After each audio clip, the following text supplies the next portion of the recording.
Now you're listening to wrestling news that matters, from people you want to hear it from, deep from within the confines of the internet. Covering WWE like no one else, and covering TNA because no one else will. You are listening to the best in the world, Ring Rust Radio!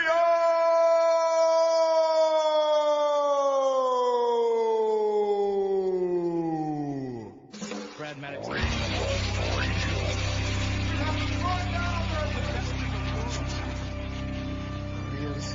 I got 141 and 2/3 chance of winning.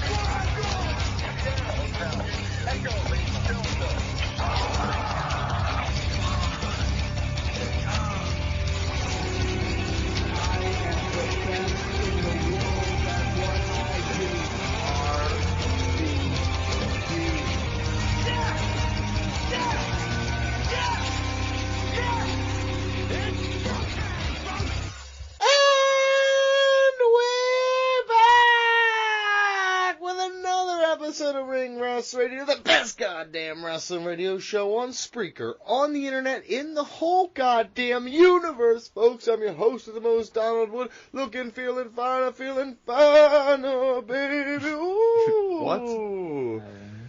Mike, Chiari, Brandon, Gavin joining me today. Fuck that one up. What did I say? Are you recovered from Mania Week? Physically, I am almost 100%. Last week's jiu-jitsu, the week right afterwards, I was recovering from feeling like a little bit of a bug. I felt like death warmed over. That was one of the worst days I've spent in a long time. But since then, the voice seems to be back. The lingering, STDs, I don't think I'll ever get rid of. You know what I mean? Those are like my memories. They'll last forever. At least till the dementia kicks in. It's like a scar. Yeah, exactly. So Mike Chiari, what did I shake? Oh, I was not really paying attention. I would say... Smart. Very smart. Very smart, honestly. Titties. No, you're way off today. Damn it. Yeah, it was actually just my dong area. that was going to be my second. I did like that thing where you keep your upper body stiff and you just shake it at your dong. You know what I mean? I'm doing it right now. I'm doing it right now. The helicopter. Yeah. Well, no. That's more of like a hula hoop thing, but up and thrusting. down. No, it's just vibrating. Like, you ever remember the old fucking, football games where you just put the guys on the table and the table just vibrated and the people, moved around and shit? That was my dong. Gotcha. What the fuck? Guys, welcome to Ring Rust Radio. If this is the first time you're ever listening, you picked a good one. We have a schedule tonight, Brandon Galvin. Fucking hate you. I wish you didn't do the show. I can't wait for later. Don't worry, I won't for a couple segments. Tonight we're going to review WWE and AEW. A lot to talk about. We have AEW Dynasty Preview. We have Dirt Sheet Busters. That's where Mike Carr brings us all the lies and rumors going around pro wrestling, tells you why they're dumb. Tonight we record the WWE Fantasy Season 37 draft. We have fan emails and so much more. Mike? Don? Guys, give us anywhere to get your podcasts. You can interact with us on Twitter at @RingRustRadio. If you want to email us, be part of the show, send to ringrustradio@yahoo.com. Also, buy our merchandise, prowrestlingtees.com/ringrustradio. So many great shirts, including Cut Your Dick! Didn't see one. Very proud of our fans. Mike out here yelling house number. I didn't see one Cut Your Dick shirt. Not one. It was like, not one. Terrible shirt. People were wearing under their shirts, as a show of Not true. solitude. Name They names. didn't want to Name names. beat you in your face with it. Name names. It didn't happen. There was so many I can't really name them right now. On the spot here. I'll send you a list later. Yeah. Make a lie up. Whatever. There was a lot of talk about dicks, though, WrestleMania weekend. That I can confirm. We drove around with Skeeter quite a bit. Mm-hmm. So there's a lot of talk about, Seth Rollins, specifically. Yeah, he was as adamant in person as he is on the phone. But it's average and fine. If you want... Look back at the penis. I just want to do me one favor. Just go back and look at that photograph of his dick and tell me upon second review it's not just fine. That's all I'm saying. That's all I want from you. If you ever want for a very specific shirt that mentions the dong length of both Seth Rollins and Matt Riddle, known hog artist. ProWrestlingTees.com/ringrustradio. Yes. Also, honk for hogs. I can't believe that was allowed to be made, by the way, but it is. Yeah, they didn't understand the reference. Nobody looked at that and was like, Dickometer, Rollins, Riddle. Hogometer. Yeah, it's a hogometer. Yeah, just how much they like pigs. Sure. Support us at patreon.com because /RingRustRadio. Why wouldn't you support us?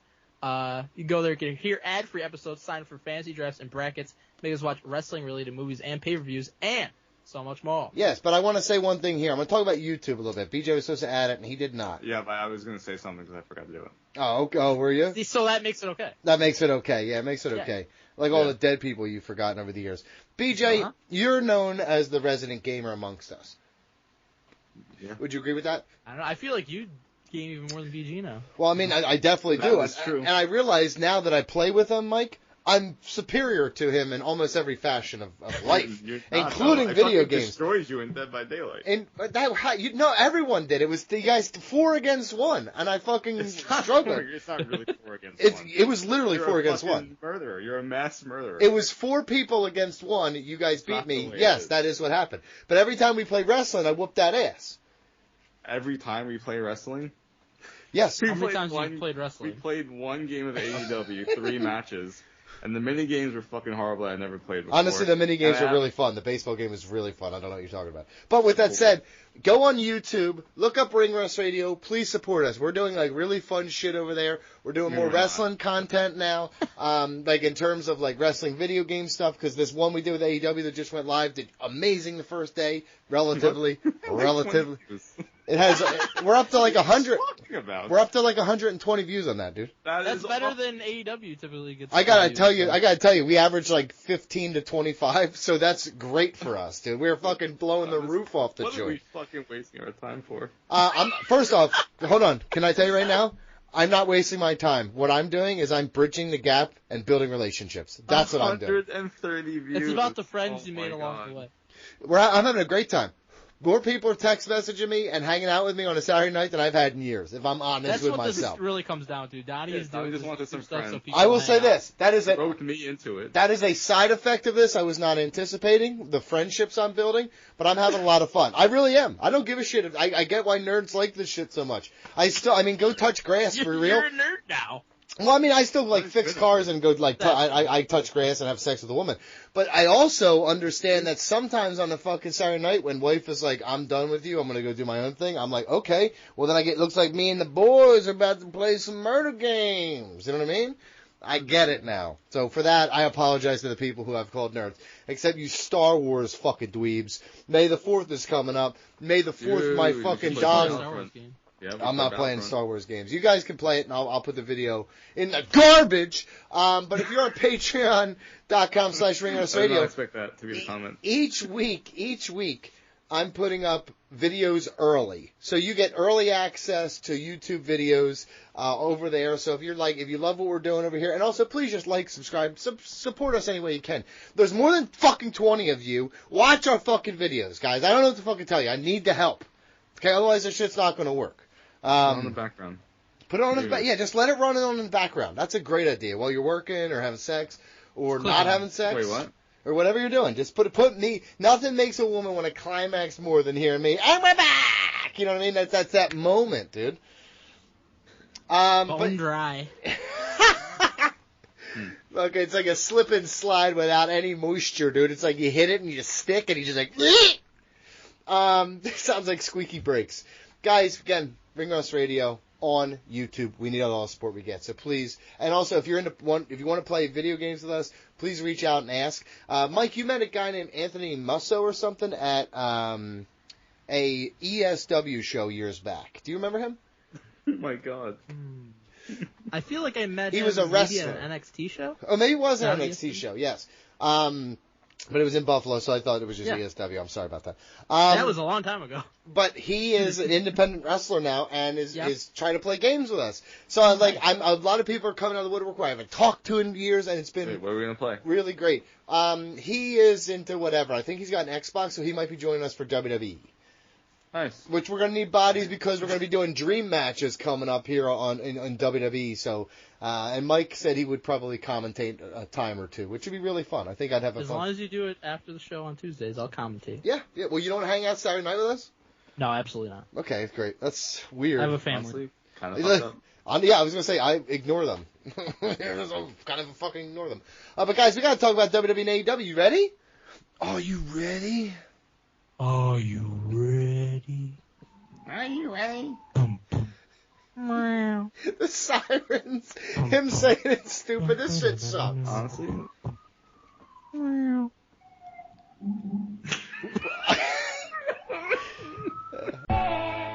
We're gonna put this all in order. From LW to Dark, we about to have a discussion about the one true sport. Who's selling the finish? Does this make sense in the art? Tell me who botched, who rocked, who's cashing in on the marks. These takes are uncut, man, they're pure and they're raw. Blow up like dynamite, have you smacked down on the floor. On a collision course with the number one source. Now let's head back to the ring for the latest report. Ring Rust.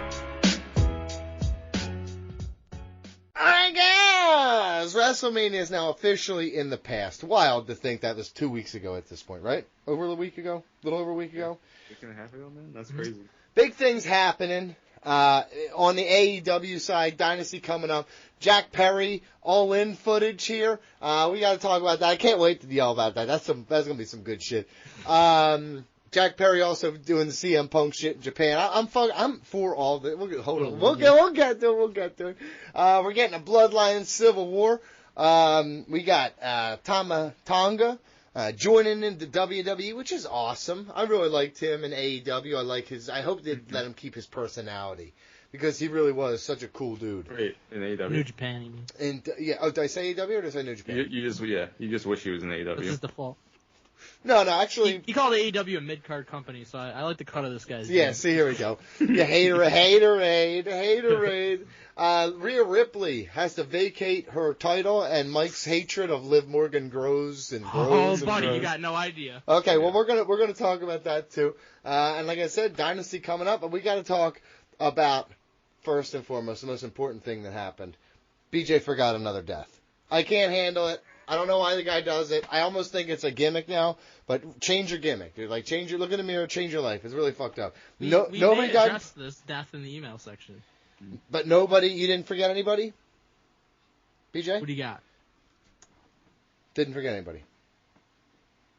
Aki Bono. Died. Later. Yeah, but this is where you talk about it. This is where you address Aki Bono? Yeah, I'm talking about Aki Bono dying. Yeah, we talk about it in the email section. We learn a lot. You're not going to be there because you're a coward. Yeah. No, Tim, Hugh, Glenn, and I did read that email. Great email. It is. It's a fantastic email. Loves himself a Japanese lady. Go get you some. Donald Ghost and jelly. Yikes. From the bottom of my heart, Aki Bono passed, and BJ doesn't care again. So, I mean, he had the big WrestleMania moment against the Big Show, where I saw a lot of his ass. Mm-hmm. And we'll discuss that. We'll discuss that, yes. Mike, any thoughts from Aki Bono? Any comments here?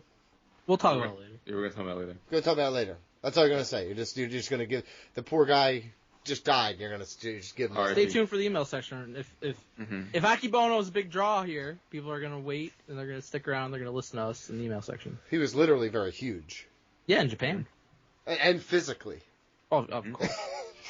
He's one of the biggest Yokozunas of all time. Yeah, I didn't even know he was Yokozuna. I thought that was a NOI. Stick around for emails. You'll learn something. Educate yourself. I will not be. I literally am going to, because you threatened me with education, I'm out.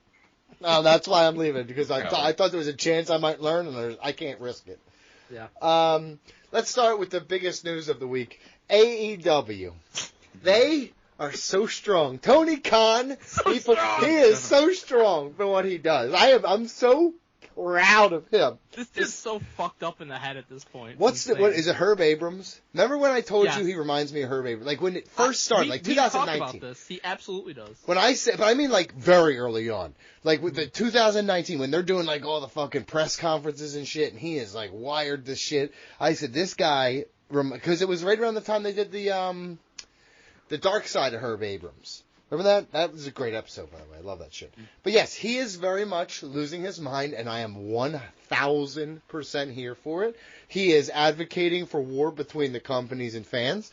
He's outright. What did he say today or yesterday? It was outright. He said, animosity between the two companies is a good thing. The natural resource we should be tapping into. He basically, he also said the only real thing in wrestling is how much we fucking hate each other, AEW and WWE.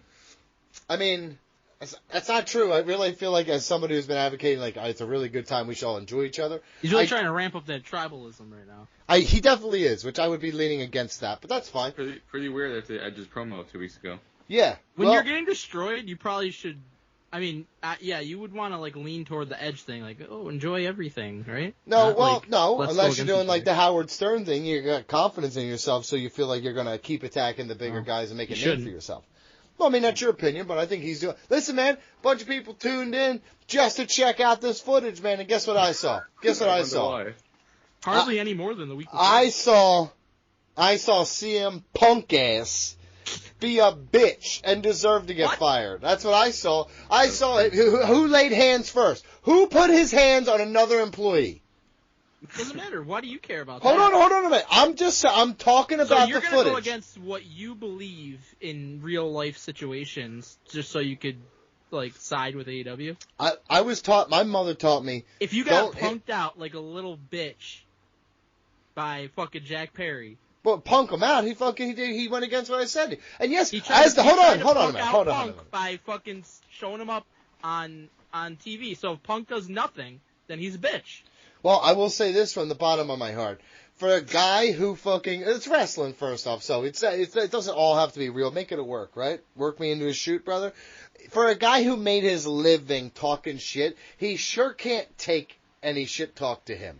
Well, he did it within the parameters of what was supposed to happen. He comes out like a total pussy and all this. He waits until my boy Jack's hands are in his hair. He's tucking that shit back, and he ain't worried about him. He ain't sweating him. It's a CM fucking fragile fucking ego over here. He fucking attacks him, and fucking then goes to attack Tony and fucking throws him into fucking a stack of TVs is what he said. Attack, AK points and yells. He ran at him, and all accounts said that he shoved Tony into TVs. He knocked him over and shit. Yeah, I remember seeing that live before. No, that's what it was said. That's what they said. So that's what he did. He grabbed him and shoved him. You say he's pointing at him and shit. It was behind the wall. You definitely didn't see it. I saw a dude come and grab him and pull him off. Tony definitely feared for his life. The real hero in this, Samoa Joe. For saving CM Punk from Jack Perry. Because Jack Perry, if he got his hands on that fake-ass UFC fighter, he would have jacked him up. You know what I'm saying? The real hero's Hook for just fucking standing there. Honestly, Hook is like, this is fucking awesome. Hook is probably like, Dad, is this what it was like in ECW? He was like, yeah, actually, kind of a little bit. Rob Van Dam punched me right in the fucking face. This shit was wild. Very tame compared to ECW. Yeah, well, and WWE. Everybody hides their cocaine use here, outwardly in the ECW. That shit was just like, we're just doing it in open places. I think this is. Oh, and now Mike. Now, okay, obviously we all agree Punk looks like a piece of shit in this thing, nope. And he's an asshole, right? I don't agree with that. Let's talk about how it aired. Let's talk about that. Yeah, There's a lot to talk about here. Because I think I still have to give the breakdown of what actually. Okay, no, you do that real quick since you're wrong. Okay. Go ahead. All right, so here's what actually happened. CM Punk, like about a week before this, he's on the MMA Hour with Ariel Helwani, and he's doing an interview, gets asked about it, and he gives his account, right? Yeah. And all this talk is like, Punk's going to be made to look like a liar. They're going to embarrass him. No, who said that? Define who said that, because I heard that from nobody in credible positions. You heard that from a guy on Twitter? Your idol, Dave Meltzer and Brian Alvarez? No, they didn't. They did not say that. And BJ will he will validate this because he listens all the time. They did not say that. What they said. Busters, we're going to get into the lies that they tried to perpetuate. No, that's absolutely not true. Yeah. So basically, and Al did say this. He said that they were Meltz said this. He said that the goal of this was to embarrass CM Punk, to make him look like a liar. Okay. If Tony Khan did have this footage and saw it and heard CM Punk's testament of what happened, he would notice that it's not very far off. There's a couple key parts he missed completely and sounds like an idiot with. What Punk said is almost exactly what we saw, which was he admitted that he was the aggressor physically. He said that. He said he put Jungle Boy in a chokehold, which, second time he's been the aggressor in a backstage fight. Well, we actually have no idea if he was the aggressor in Brawl Out because nobody can talk about it. So we have no idea if he was the aggressor there. He was. But I'm just basing on history. He is. Puts him in a front face. He pushes Jack Perry, puts him in a front face lock, and then it gets broken up, and that's it. And then Punk is seen yelling and pointing off screen. Did he go out? Did he go outside of the screen? Did he dive behind that wall for a moment? Yes or no? Did not. No. Yes, he did. Watch the footage right now. BJ, watch the footage right now. I just watched You'll see him. before. You'll see him dive. He dives back off screen, and we can assume that that's Tony Khan. Bro, getting pointed and yelling at makes him fear for his life. No wonder. Let me tell you something. I saw you in Philadelphia. You would be a bitch about it too, for the record. Me? Yes, you. No. Yes, you. And BJ too, but you, I'm talking to in this moment, but him too. No. So basically, okay, so that's everything that happened. I watched you get bitched out by two Irish guys at WrestleMania, dude. Don't pretend. We just sat there. We were pulling. Yeah, I know you just sat there. Just stand up and put down. I said, eat your fucking potatoes and sit your Irish ass down, bitch. You were Chris Hero. You had your hands on your head. You couldn't believe it. What was going on? All right, so I guess we'll talk about if we felt this should have happened. Now. Yeah. I'm going to go right on record and say this was genius. This was genius. And you know why, Mike? Why? There's a condition for it to be genius. Okay. Because if this builds to Jack Perry coming back, and this builds to Jack Perry fucking taking mannerisms from CM Punk and riding and taking all that momentum, and he teams with FTR, CM Punk's old friends, I want this, and I'm okay with this. But if it doesn't, and Jack Perry, even though CM Punk's not there, and you can't build ultimately to a program with him, everybody's savvy, everybody knows what's going on. He starts doing the go to sleep, people fucking that's heat. He's gonna get heat, right? Him getting fucking. I think it's smart in that sense. If they don't do anything with Jack Perry out of this, then this was a temporary ploy to garner fucking ratings, to end all discussion, because everybody was talking about it. AEW never made a formal, announcement about it or anything like that, CM Punk's comments about it. So by showing it, you essentially end it. You can have discord about should I have shown it or not, but the discord about the situation is over, because it's clear, we all saw it, end of discussion. Now, them showing it, I think, temporary ploy to get people to watch, right? But I think if you don't turn it into something more, then I think it wasn't the best idea. So, Mike? And I said this going in, if they were actually going to air this, and I'll say it again now, I think this was pointless. I think that their entire goal was to pop a rating. One time, we talked about this last week. They ended up getting a slight boost, barely over 800,000. They were almost at 900,000. So, and I actually think at one point, in one of the quarters, the quarter that it did show, it was well over $900,000. $900,000. They were a little over 800,000. So, to me, that's not really worth it, especially because they're trying to frame it as if they're using this to build something. So they tried to very sloppily frame it as if they're using this to build to the Bucks versus FTR. Oh, because we had to deal with this backstage, we had to put on our EVP hat, so we couldn't focus on the match, and that's why we lost to FTR at All In. Lazy bullshit. You just wanted to show this stuff because you wanted to pop a rating. Well, that is why, but it wasn't lazy. It was actually a nice play into it. It made not sense. At all. It was such a reach. And you wanted to quote unquote embarrass CM Punk. And honestly, all that happened here is they showed this. The people who are on Punk's side are even more on Punk's side. People who are against Punk are even more against Punk. So you accomplish really nothing with that. And as it relates to Jack Perry, let's say this is to bring him back. First of all, Jack Perry got fucking pushed and put in a front face lock, and he got punked out, essentially. So, first, I don't understand. You've never been in a real fight. What was he supposed to do? Knock him out? Sure, yeah, he could have. Then he would have also been fired instead of now just being suspended. Okay. What do you mean, okay? That's keeping your fucking job. That's actually what you would teach your child to do. Yes, Mike, I think in my situation, if somebody grabbed me like that, I think I'd knock them out, right? But I'd also know that in the back of my head, I'd be like, oh, fuck, I shouldn't have done that. I fucking just lost my job. I don't think you would tell your son if somebody attacked him at work to not fight back. I would teach him jiu-jitsu, and I'd teach him to beat the fuck out of him without punching him. But again, this whole situation was created by Jack Perry, and it was created by Tony Khan. So it didn't even have to get to this, but Jack Perry did what he did, and Tony Khan did nothing about it. He wasn't a leader. You loved Shawn Michaels, who did this shit all the fucking time. Be a fucking hypocrite more. Talk shit about people. Get people fucking say shit and do shit on screen and behind the scenes, but against his fellow coworkers, exactly like Jack Perry did. CM Punk got involved in something he was having an argument with. He felt like he shouldn't have been there. Shawn Michaels pretty much got Vader kicked out of WWF. What are you talking about? To step in for him, so he did it. And then Jack Perry did what he did, and Punk was like, hey, Tony, you know, as the fucking boss, maybe do something about this, and asked him multiple times, and he did nothing about it. Well, to do something about what, Mike? That's absolutely what happened. To do something about what? Yes, Tony Schiavone said, come on over.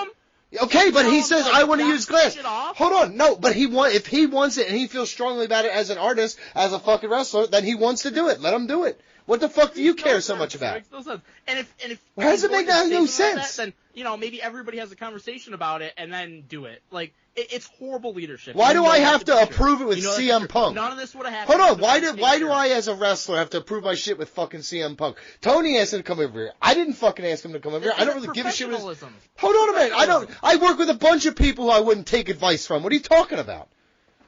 I'm not talking about advice. I'm talking about why are you going off the script and saying this dumbass shit? Because he was pissed off at CM Punk for coming up and saying something. To, like, help him out. No, yes, Tony, yes, listen. Tony asked CM Punk, can you help me? Because I don't think this is great for Jack Perry. And Jack Perry's like, dude, I'm fucking using this shit no matter what. And then, of course, CM Punk's like, oh, that's fucking stupid. Because that's how fucking CM Punk talks. Because he's a jackass. During all of this? Fucking, guess what? It should be, it's CM Punk, it's CM Punk being a fucking hard ass. It's CM Punk trying to think that everybody needs to take his fucking advice for everything. He didn't want to get involved until he said Tony Schiavone was like, hey, if he didn't want to get, please. If he didn't want to get involved, he would have said no to Tony Schiavone. But he likes getting his. You know what? Maybe he will listen to me. Tony begged him to help him. Please, dude. It's fucking so stupid. I don't know what to tell you. Of what I've seen so far, Punk's been truthful of what happened. So there you go. But anyways, back to the point at hand. I don't think you're accomplishing anything. Jungle Boy's supposed to be a heel. So what? He's gonna come back as a heel who got his ass kicked, or as a babyface who got his ass kicked, or nobody thinks he got his ass kicked if the fight was broke up in 5 seconds. Getting knocked out is a fucking ass kicking. Have somebody the 5 second fight. The 5 second fight. You've never had any kind of you have no room to talk in that sense. I don't need getting to get a front headlock on because you shoved me first. Fucking do things that makes people want to fight me. This is very stupid. This is the people who have these conversations like you have no fucking idea what you're talking about. No idea at all. Obviously, I do, because what happened, and nobody cared about this. People saw it for the novelty, and it's not going to lead to anything. You don't have CM Punk in the company. You had so many opportunities when CM Punk was in this company to take real-life issues and turn it into something, and you fucking failed because you wouldn't sit down with him and the Young Bucks and Kenny Omega. By the way, Kenny Omega said, I would have been fine with doing this. So really, it was the Young Bucks. Or it was CM Punk. Or it was fucking CM Punk, dude. Hold on, this is what I'm talking about. You just put blame on other people. You don't know that. CM Punk also could have been like, fuck you. I'm not having a conversation with them. While the Young Bucks were like, fuck you, I'm not having a conversation with them. Highly unlikely. How do you mean highly unlikely? Right. How can you say that with any merit? And the Young Bucks have never said they were open to anything here. So all we can go off of is what people have said. But again, I'll just leave it like this. I think that it was a ratings grab. They were trying to get a rating here, and it didn't really happen. It went up slightly. They were trying to just get any kind of attention they could, mainstream-wise, trying to cross over, get, maybe WWE fans to watch because they want to see CM Punk and what they're going to do here. Again, maybe, a slight uptick 1 week. The whole industry was talking about it. So for the record, everyone had it. Because, again, your end game is to bring back Jungle Boy and for him to troll CM Punk. At the end of the day, CM Punk's not there, so you're not going to have any kind of resolution to that. So to me, it's pointless. But it's a gimmick. It's something to start getting him over as a monster heel. Because gimmick. I still think he's a fucking guy who can. Not even there. Yeah, but I also that has never stopped. If he's doing that, we'll put him on the level of fucking Gilbert, okay? No, that's essentially what that is. That is not at all what it is. Yes, it is. No, it's not, because here's the thing. In today's modern wrestling era, there are companies, but these lines are fucking blurred. They obviously had a real life issue. They fucking want to. He's out here saying fuck you to him. This is going to get people like you triggered one way or the other. So guess what? As a heel, getting heat, you're right. There is no payoff to it, right? Yet. But he could go to WWE. CM Punk could fucking come back to AEW one day. I don't fucking know, dude. Jungle Boy's not going to WWE when CM Punk is there. Oh, why? Because you think CM Punk would use his power backstage to keep him from getting a job? Because I think WWE would be logical enough to be like, this guy. You could put him on different shows. Do it all the time, right? They could hash it out backstage. Hold on. You told me they could hash it out backstage. They would have these hard conversations, right?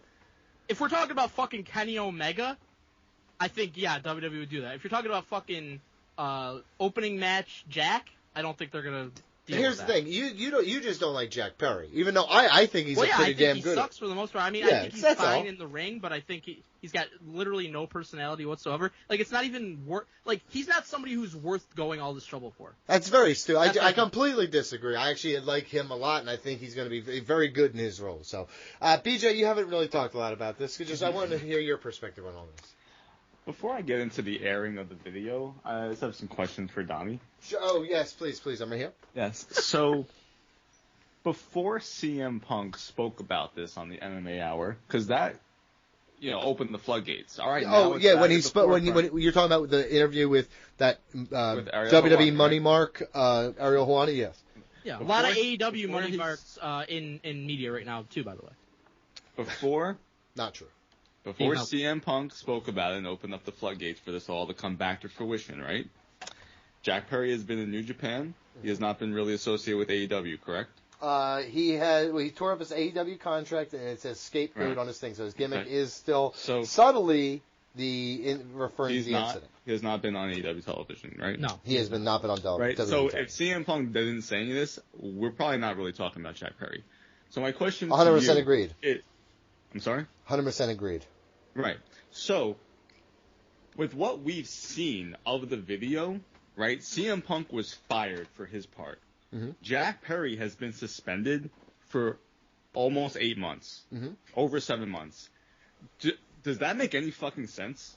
That he's been on an indefinite suspension for that? For his role in that? Does that warrant that length of time to be suspended? Because as far as I'm concerned, absolutely not. I think it's crazy that he's been suspended for that long based on now what we have seen. Well, here's the thing. I think it's essentially like Tony Khan is saying if you wouldn't have done this, then all of this wouldn't have happened. I think he's like... he's being punished for it. He's calling himself the scapegoat for that reason, I think. Okay, so now you're bringing him back on the back of CM Punk.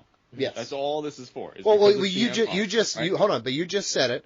No one before CM Punk opened his mouth about that situation, right? Right. No one was talking about Jack Perry really. There was people who say like, "Oh, look what he's doing in Japan. We saw the pictures and shit like that." So people knew about it. I mean, it was the New Japan guys, the hardcore fans, and the media and shit who saw it, right? But yes. Well, because so he was now, gone for 4 months and then showed up in January in New Japan and tore up his AEW contract. That's the only reason anyone talked about Jack Perry is because he went to New Japan and tore up a contract, and everyone's like, "Well, yes." And then we have not spoken about Jack Perry since that single moment. Yes, but okay, until CM Punk brought it back up. Yes, and now everyone's talking about him. Now everyone's talking about it because CM Punk did it. So, again, I don't see how this guy has been suspended for that many months based on what we have now seen. So, hold on, real quick. Tony Khan, I never said that. That shit sucks. Bizarre. We all know that. You guys were talking about the leadership of Tony Khan before. I was talking about it. He has none. Well, yeah, I'm saying I'm saying I agree. It's crazy that he's been suspended for that long based on his role. Donnie, you just defended Jack Perry this whole time. That he basically, he made a comment on television and then backstage did absolutely nothing, right? So that fact that he was suspended more than 7 months is crazy to me, just in that sense. Well, right? Maybe Tony should fucking suspend himself. They could quantify the fucking suspension if they want. They could say, "Hey, you were suspended for 3 months, and then I just didn't have anything creatively for you." Okay. So I mean, like it just could be something like that. Have anything creative, but he's mad at him, obviously, because he cost him. But in reality, it was again. And Mike, I agree with you. You're not addressing these situations. Like, okay, Vince McMahon's a total piece of shit, right? But sometimes he'd be like, "You guys are gonna fight it out. I don't give a shit. Figure it out. You pick the ending. Whoever fucking wins this fight picks the ending of the match. I'll give a shit. You figure it out." You know what I mean? Like, it's just sometimes you gotta get guys in a room. I know. Listen, if you're a big boss, then you gotta be a big boss. You know what I mean? Sometimes you gotta make hard decisions and get everybody in a room and say, "Listen, nobody leaves this room till we got a way for me to make money, or none of you guys make money." Donnie, and I'll be honest with you. I don't think Punk should have been fired. I don't think Jungle Boy should have been suspended. I think he should have just fucking had them sit down and work it out. If anything, suspend CM in the Punk, history of fucking pro wrestling, there's been a million times worse fights than that. Yeah. It's a adrenaline-filled business. This kind of shit's gonna happen. Hold on. Reportedly, Brawl Out was a lot worse than All In, and none of them got fired. They got suspended. Right. First offense, though. Second offense warrants, especially in today's. No, it's not HR. What is it now? People and culture. In today's people and culture world, they fucking 100% view that as fireable offense. Donnie, we have now seen your living habitat. Yes. My cage, my human cage, yes.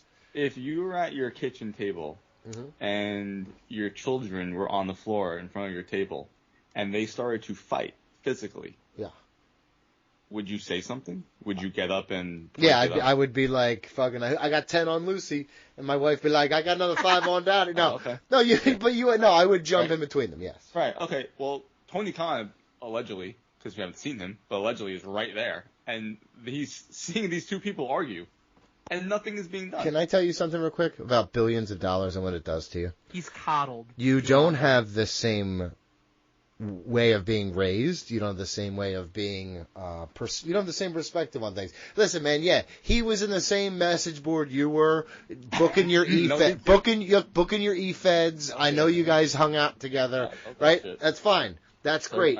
But the truth is, he then went and ate caviar on a yacht and fucking had no problems in his life to face. Everything was paid for, easy peasy. He doesn't have, honestly, if you told me that the closest he ever got to being in a fight with CM Punk pointing his finger at him, I wouldn't be surprised. Yeah, that's fair. He needs to have like an accountability czar or something. Somebody that he trusts and somebody who the wrestlers respect. And it seems like he's kind of trying to groom maybe Bryan Danielson for that role a little bit. But he needs to have somebody who's like essentially in charge of the wrestlers. He can do his little booking shit, and he could sign all his favorite wrestlers, but he needs somebody who can handle a situation like that because he's not that guy.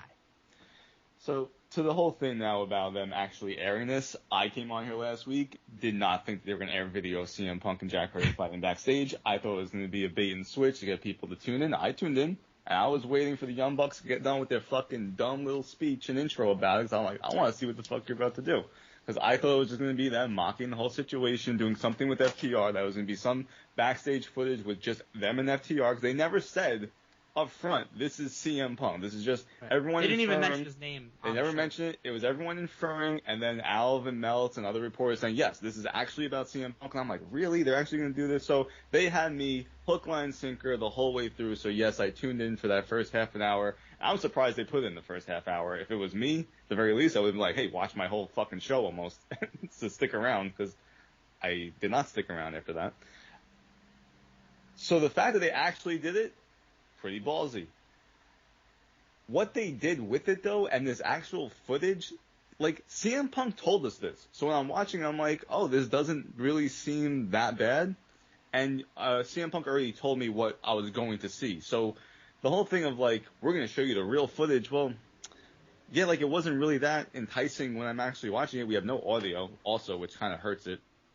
And right. Who knows what Jack Perry said, by the way? Right. And that's another thing. Fighting words, that's a real thing. Like, if he, like, said something, like, he asked for it. Mm-hmm. Okay, dude. But you are such a fucking bitch. It is so fucking funny. You are going against what you really believe so that you could spew bullshit on the show. No. Because if Jack Perry's, like, so what Punk said is that Jack Perry told him to do something about it. If somebody does that to you in that same situation, what are you gonna do? Let me tell you something.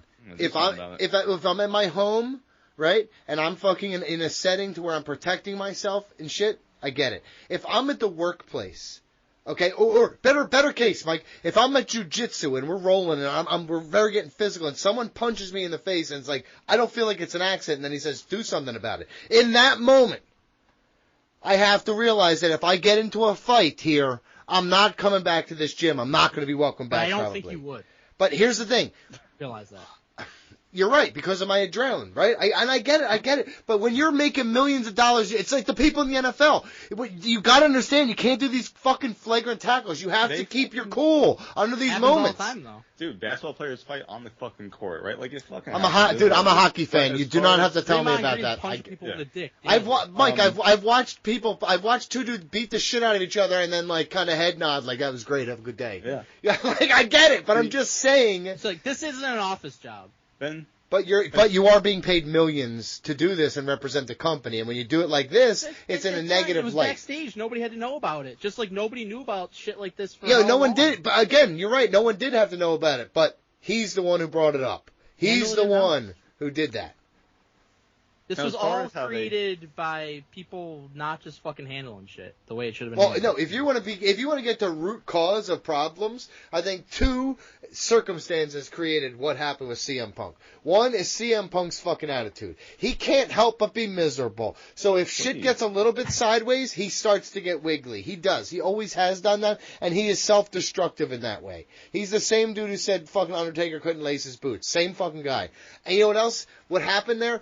No one was able to, mostly, Tony Khan was not able to control that personality, that huge personality, and what it did to everybody else, and the jealousy, and all the bullshit that came with it. Because guess what? That's natural. That's human fucking, that's humans. We're jealous people, we're bitter people, we're petty people, but he had no way in his mind to control it. He just thought it would kind of go away on its own, and then he let legal get involved, and all the bullshit came after that. He said, I don't know what to do. HR, handle this. Guess what? You handle it like a job, like a corporate job, and people are going to get fired for doing stuff when it's really like more like a gym. I'm just going to say this about the whole storyline integration, which I can appreciate you trying to do something, but the Young Bucks saying, oh, we had to put our EVP hats on and we lost the match because we were so preoccupied. After seeing this footage, this is what you were so like taken aback by? Like, come on. Well, I mean, I don't. It made them look fucking pathetic. And I'm just gonna say this as far as everything you just said, Donnie. Tony Khan hitched his wagon then to the fucking Young Bucks who don't draw fucking shit, and they can barely get 900,000 people to tune into the show. Did he? Hold on, real quick. Shit, of CM Punk, and that's the only reason people fucking tuned into that show is to see CM Punk on it. CM Punk was a draw for 3 companies. Let me tell you something, and this is from the bottom of my heart. I think that the EVPs have things in their contract that don't allow them to have to, because I think that Mike, if you're right, if the Young Bucks were like, I'm not going in with CM Punk, and even if he's neutered by their contracts and their status as EVPs, then there's really nothing he could do. So I don't know. I don't know enough behind the scenes things. It's clear as day the Young Bucks did not want CM Punk in the company. They did a victory lap after he was fired. Right, and they're very pleased that now they are. I mean, even though they were they were two of the biggest advocates of getting him in. CM Punk is no longer there. Kenny Omega is currently out with health issues. They're the ones basically, as the EVPs running the show and supposed to be the big draws for the company, and they are not. To me, at the end of the day, I get what they were trying to do. This is the type of thing like WCW would have done in the Monday Night War if they had the opportunity to do something like that. And WWE did the shit too. What was it, Nacho Man and Hulk Hogan? Compete with the big dog or take down the big dog, like you're going to try to pull out all the stops and do shit like this. But I think if you really sit down and look at it, you're just like, you're using a guy from another company to try to pop a rating, and then at the end of the day, I don't think you can get anything out of it. I don't think Jack Perry is going to be a star. I really don't. I don't think that the Young Bucks versus FTR match, I don't think this really added anything to it. So I think that was just a desperate attempt, ultimately. Yeah, no, I couldn't disagree more. Great job. Great job. Well executed by all involved. You're using CM Punk to try to build your fucking pay-per-view of storylines, and he's not there. It just makes his aura look a lot bigger. I mean, listen, he gets what he wants in this situation because he does this fuck you thing, and he's an anti-hero guy, and they're still trying to hold him down across the thing, and really it's just he's such a bitch that everybody's got to cater to him, then he cries. But it is what it is. Let's go. Someone I actually feel genuine sympathy for is Rhea Ripley. Rhea Ripley goes on this tear. She fucking does amazing things. She's one of the best parts of WWE programming. And then she wins at WrestleMania. She won Mark Madness. She wins WrestleMania. Is Mark Madness the fucking new Madden curse? Yikes. Why? What happened previously? I don't know. Check it. Double check it. Because I refuse to check it. Did Bray Wyatt ever win it? Whoa. Jesus Christ, dude. Not with you guys on the staff. Yeah. So it's not our fault. We could rest assured. Rhea Ripley vacates the WWE Women's Championship due to injury. Did they say exactly what the injury was? A shoulder? The report, so grain of salt, obviously, was AC joint in her shoulder. From the backstage brawl with Liv, where she got thrown into the wall. Where Liv fucking violently tossed her into the wall recklessly. Yeah, I mean, you kind of throw yourself into the wall there. But it's fine. It happens. We're gonna say Liv did it. Yeah, Liv did it. Well, I mean, listen, for storyline purposes, I definitely, if I was Liz, I'd be R.I.P. Elizabeth. It's a big one, Elizabeth. Elizabeth. So, I think that if I were Liv Morgan, I would have like a classic, like I broke Rhea's arm or something like that. A T-shirt, right? Like is doing that already. She should have had a T-shirt already. I think that is one. I broke Wahoo's leg, right? That was like the first one, right? That's amazing stuff. I fucking love that. CM Punk did one when he like broke Big Show's hand or something before, on Aaron Long. Always makes fun of this kid Tyler on the fucking board on Facebook. All I see is because I was like, Aaron, what's the shirt you have that says Tyler sucks eggs? And Dusty sucks eggs. Yeah, shirt, yeah. So that was very fun. Yep. So these are those classic shirts with just basic print on them. That shit's my favorite. That's a nice. These are nice touches. But yeah, it's super sad. So so are we gonna do Queen of the Ring because it's coming up? Well. As Donald Wood said at the start of Cody Rhodes vs. Roman Reigns Night 2 main event at WrestleMania 40, shit sucks. Shit sucks. What's happened? Shit sucks. I was right then. I was right now. Rhea's been absolutely awesome. She's become just a massive star.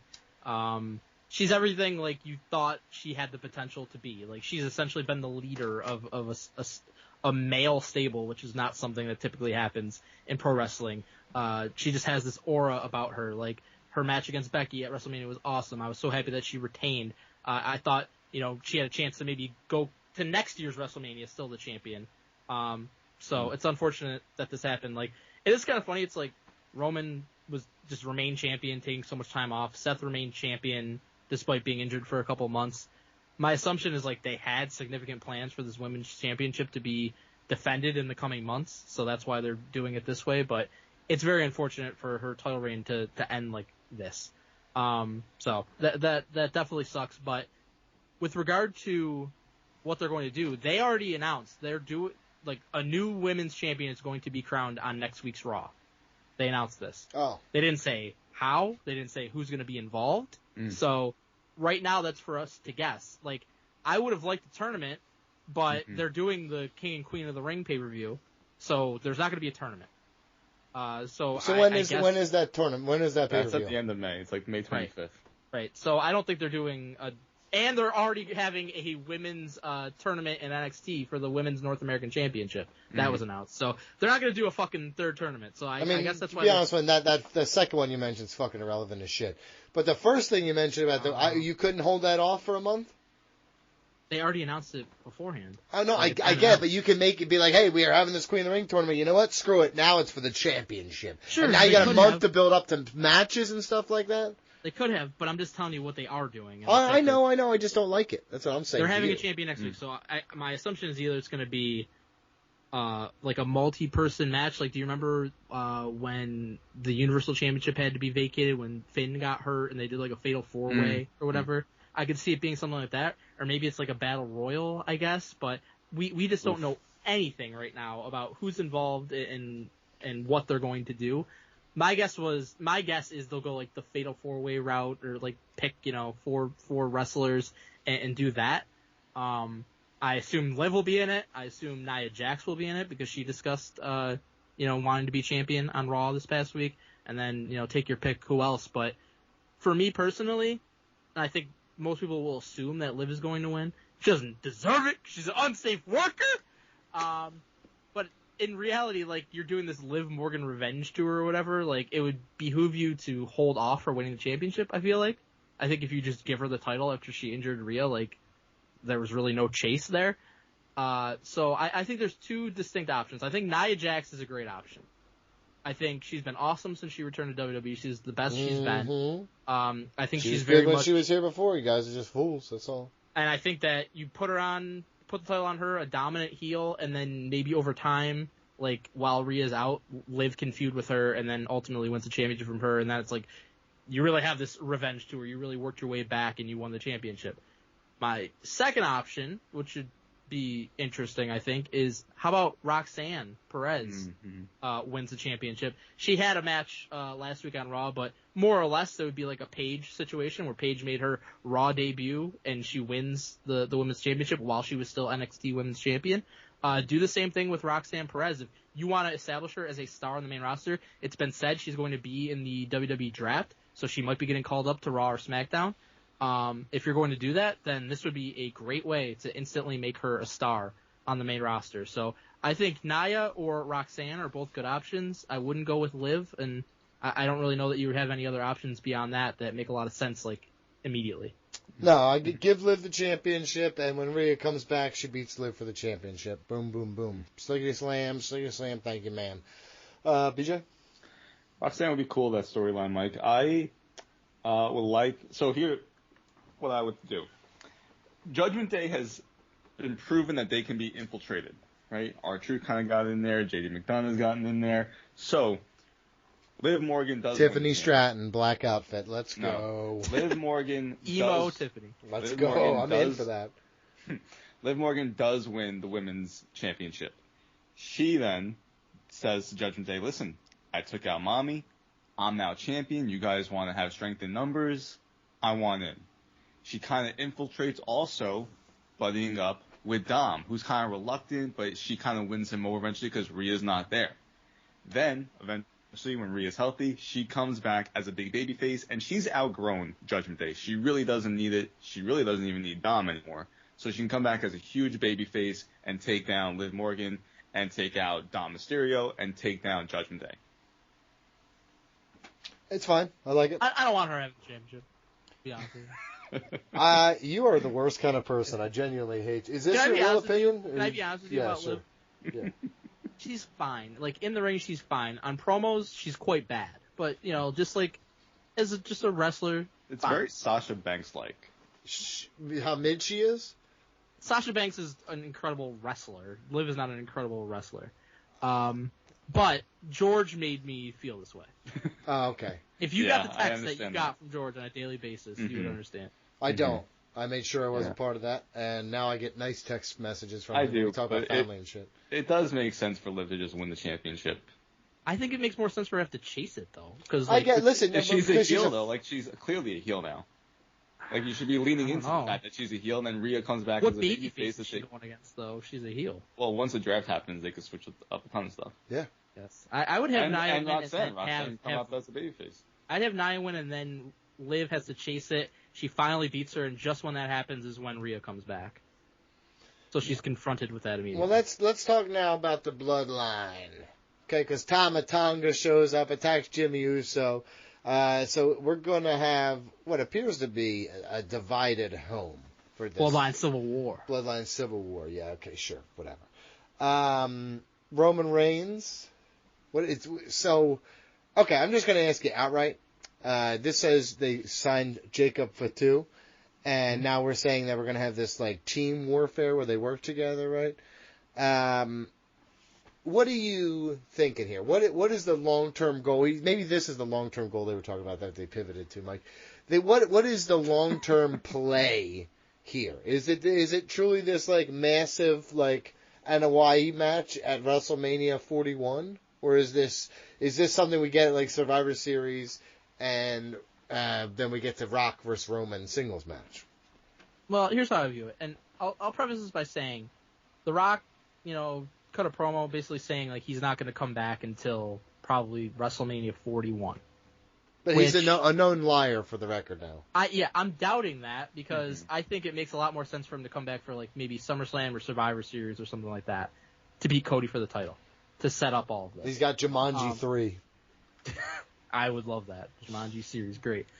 But to me, this seems like The Rock is pulling strings behind the scenes. That's what the story they're telling. Like, Solo took out Jimmy, Tama Tonga debuted, helped him take out Jimmy, and, like, Paul Heyman didn't know this was going to happen. He said that this isn't what Roman Reigns wants, and Solo did all this, and he said, like, this was by orders of the Tribal Chief. So, I think the story they're telling is Rock is now assuming the role of Tribal Chief because Roman is no longer champion. So The Rock is pulling the strings. He's got Solo on his side. He's got Tama Tonga on his side. I think he'll ultimately have Jacob Fatu on his side.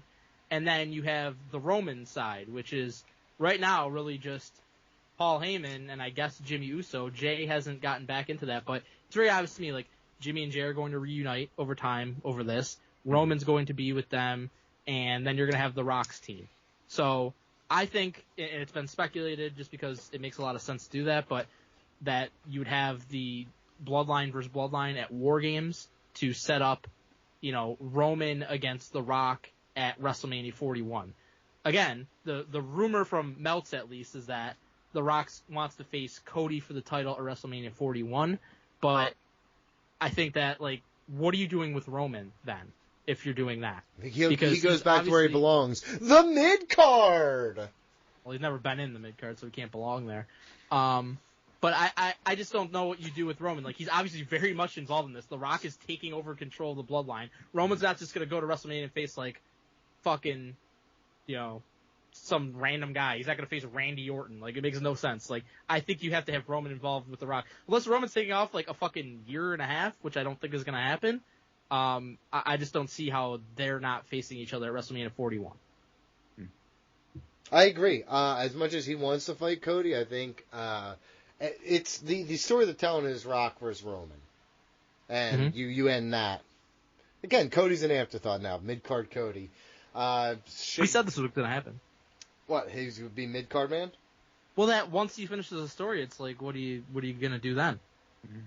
I mean, if he didn't finish the story, though, he would have no credibility at all. At least he's a champion now. Oh, I agree, but I'm just saying, like, he's going to be infinitely he could lose to fucking Rock. That's SummerSlam. I think he will. BJ? So I know what Mel's reported. I know what The Rock said on Instagram, which is that he's looking towards WrestleMania 41. That is, like you guys said, The Rock likes to tell his own truth. And I hate that fucking phrase, but he likes to say what he's thinking as far as what he wants people to believe. And if you're The Rock, you like it when you're a surprise to show up on a Raw or a SmackDown unannounced, or there's a little bit of speculation, and then you can deliver. You don't want to just say, like, oh, yeah, I'll be back in the summer. Well, now everyone knows, right? You want it to be a surprise. So I think the whole WrestleMania 41 comment that he threw at the end is just a tease. I definitely think he's going to be back before WrestleMania 41. And whether it's SummerSlam to face Cody, which I think would be incredible, and I hope that does happen, at the very least. Yeah, I mean, that's insane that you fucking said that. It could happen. Literally went against everything he actually thought was going to happen, right. But still might happen. It never made any sense. They were both two of the biggest baby faces when it happened, and when you said it, it makes no sense. It's insane. I saw it. Yep. But the Bloodline versus Bloodline War Games is, I mean, that's such a massive match. And for the Bloodline Civil War, you do need The Rock with Solo and Tama Tonga because he's such a big star. He overshadowed Roman Reigns in such a big way. Like Roman Reigns was. But them standing toe to toe together, they would seem on the same level again. Oh, like when Rock was going against Cody the whole time during that promo, and it was just Roman behind him, so he never seemed like on the same level. He seemed like almost like his lackey. Absolutely. I totally agree with that. Once you then put Roman and the Usos, our original bloodline, back on the same team against Solo and Tama Tonga, who Solo, they presented him as a threat for a lot of the past year and a half, but the past several months he's not been. I mean, everyone knows he has not won a fucking match. I mean, what were his fucking consequences for losing? It is funny that he's like, there's consequences for losing, and it's like, bro, you lost 34 matches in a row. It makes no fucking sense. He turns around and he's like, I pay $500 each loss. There's a consequence. You don't see it. Then it's like, I wonder, I'm watching this pro, I'm like, well, what were the consequences for Roman losing the championship to Cody? Like, what the fuck? He lost the fucking tribal chief thing. Mike pointed it out, which is exactly right. Yeah. But so then you have Tama Tonga, and like that's, I know what we're going to get into with the reports later on in the show, but like he's a relatively unknown person, so you have to like build him up. So to have Solo and Tama Tonga kind of run roughshod for the next couple of months, and then The Rock comes in as the person pulling the strings behind the scenes, that's just a fun storyline. I think everyone can get behind that. And then for Roman, I think we all kind of anticipate that he would come back as a babyface. You just turned Jimmy Uso essentially babyface. Jay has been one of their biggest babyfaces. So Civil War at Survivor Series would be amazing. And The Rock has, whether he shows up at SummerSlam or not, Survivor Series is where The Rock debuted, right? So that would be a great comeback moment for him. Yeah, I agree with all that, too. And then you can build, like you guys said, to WrestleMania 41, The Rock and Roman Reigns in the dream match that we've wanted, and Cody can again defend the championship or still chase the championship against someone like maybe Gunther. Like, that would be amazing. No, Cody does not have to go up against The Rock at WrestleMania. I think they've been building towards Reigns and The Rock all along. I think they're just playing into the fact that it's either going to be The Rock and Roman for the championship or not the championship. I think that's what they have to figure out. I disagree. I don't think it needs a championship. And I think, and as weird as this is going to sound, I think that Gunther is the one who beats Cody Rhodes for the championship at 41. I think you let him have it for a year. He could do it in Berlin, and Cody has to then chase Gunther all the way to WrestleMania. Right? And like I said last week that The Rock, the whole SummerSlam against Cody, like, it doesn't have to be at SummerSlam. They could do it at the Royal Rumble and shorten that whole storyline up if they really wanted to. CM Punk him. Yeah, right. That's what I said last week. You can do it The Rock against Cody. He wins the championship at the Royal Rumble. Mike, they have a rematch. Mike, yeah. What were you going to say, Mike? Well, I think Rock versus Roman, it doesn't need the championship, but I think they would want the championship involved. I honestly do, because it takes it to the next level, and, you know, Roman, the whole thing this year was about the champion. I mean, Roman was champion for 1,300 days. But now it's about bloodline stuff. The Rock taking the championship and having that, and also having control of the bloodline, I do think it would add to it. So, I mean, I think if you ask me what I would rather have with the championship or not, I would rather it have the championship involved. I think. Not at the cost of what you could do with someone else. Like Gunther either winning the championship or like losing the championship back to Cody or something. The moment that would create would be much more amplified by adding the championship than Roman versus Rock. I think just the idea of like the winner of this is the tribal chief. Like, that's the championship. You know what I mean? There's like The Rock losing and having to shake Roman's hand and hand him back the bloodline. That's fucking, I think that's a moment in itself that doesn't, and like I said, I want Gunther to have that moment. I want someone to have that moment. So, you know, Roman's had plenty. He was champion for a long time. Give it to somebody else, man. You guys know I've been all about Roman retaining the championship because you're a real piece of shit about it. Then you got all sad when in front of you. It was great. Yeah, it was terrible when he lost. But I was all about him retaining the championship because the match with The Rock needed that for that storyline that they were telling. But now it's a different storyline. Roman's already lost the championship, so the regain it doesn't have the same feel now that the streak has been broken. So, like Donnie's saying, for it to be about the bloodline, control the bloodline, I think that's perfectly fine for the next phase of the storyline. All right, well, LA Knight, AJ Styles, they're fighting. Good thing they didn't fight already. Winner faces Cody Rhodes at Backlash. I kind of like that they did it, though. I like that this is a big rematch for... Well, and there's the stakes this time. Yeah, and it's not just a Slim Jim match. Sure. Remember the guy who blew the Slim Jim? One thing when I went back and did watch, dude deep-throated the Slim Jim like he was sucking a dick, and when they cut back, dude was gone. Yep. They're like, you, get the fuck out of there. And I think this makes a lot of sense to have the rematch because LA Knight won at WrestleMania. We said he needed that win, and now he can lose to AJ Styles. Yes. AJ's winning this, obviously. Mm-hmm. Yes, that makes AJ a lot of versus sense. Cody Rhodes. AJ has been the fall guy when they need someone, just like it was last year with Seth and the new championship, and now it's going to be Cody's first match. But do you think this becomes a feud where they have a few matches, or is this kind of like a one-off for AJ? You're talking about him versus Cody, so I would say it's probably going to be a little while. I'm thinking a one-off because then you're doing the draft, so you're going to have a lot of fresh options coming out of this. Could you guys see this being a triple threat at Backlash, or is it just going to be Cody and AJ? I think it'll just be Cody and AJ, personally. Okay. I mean, if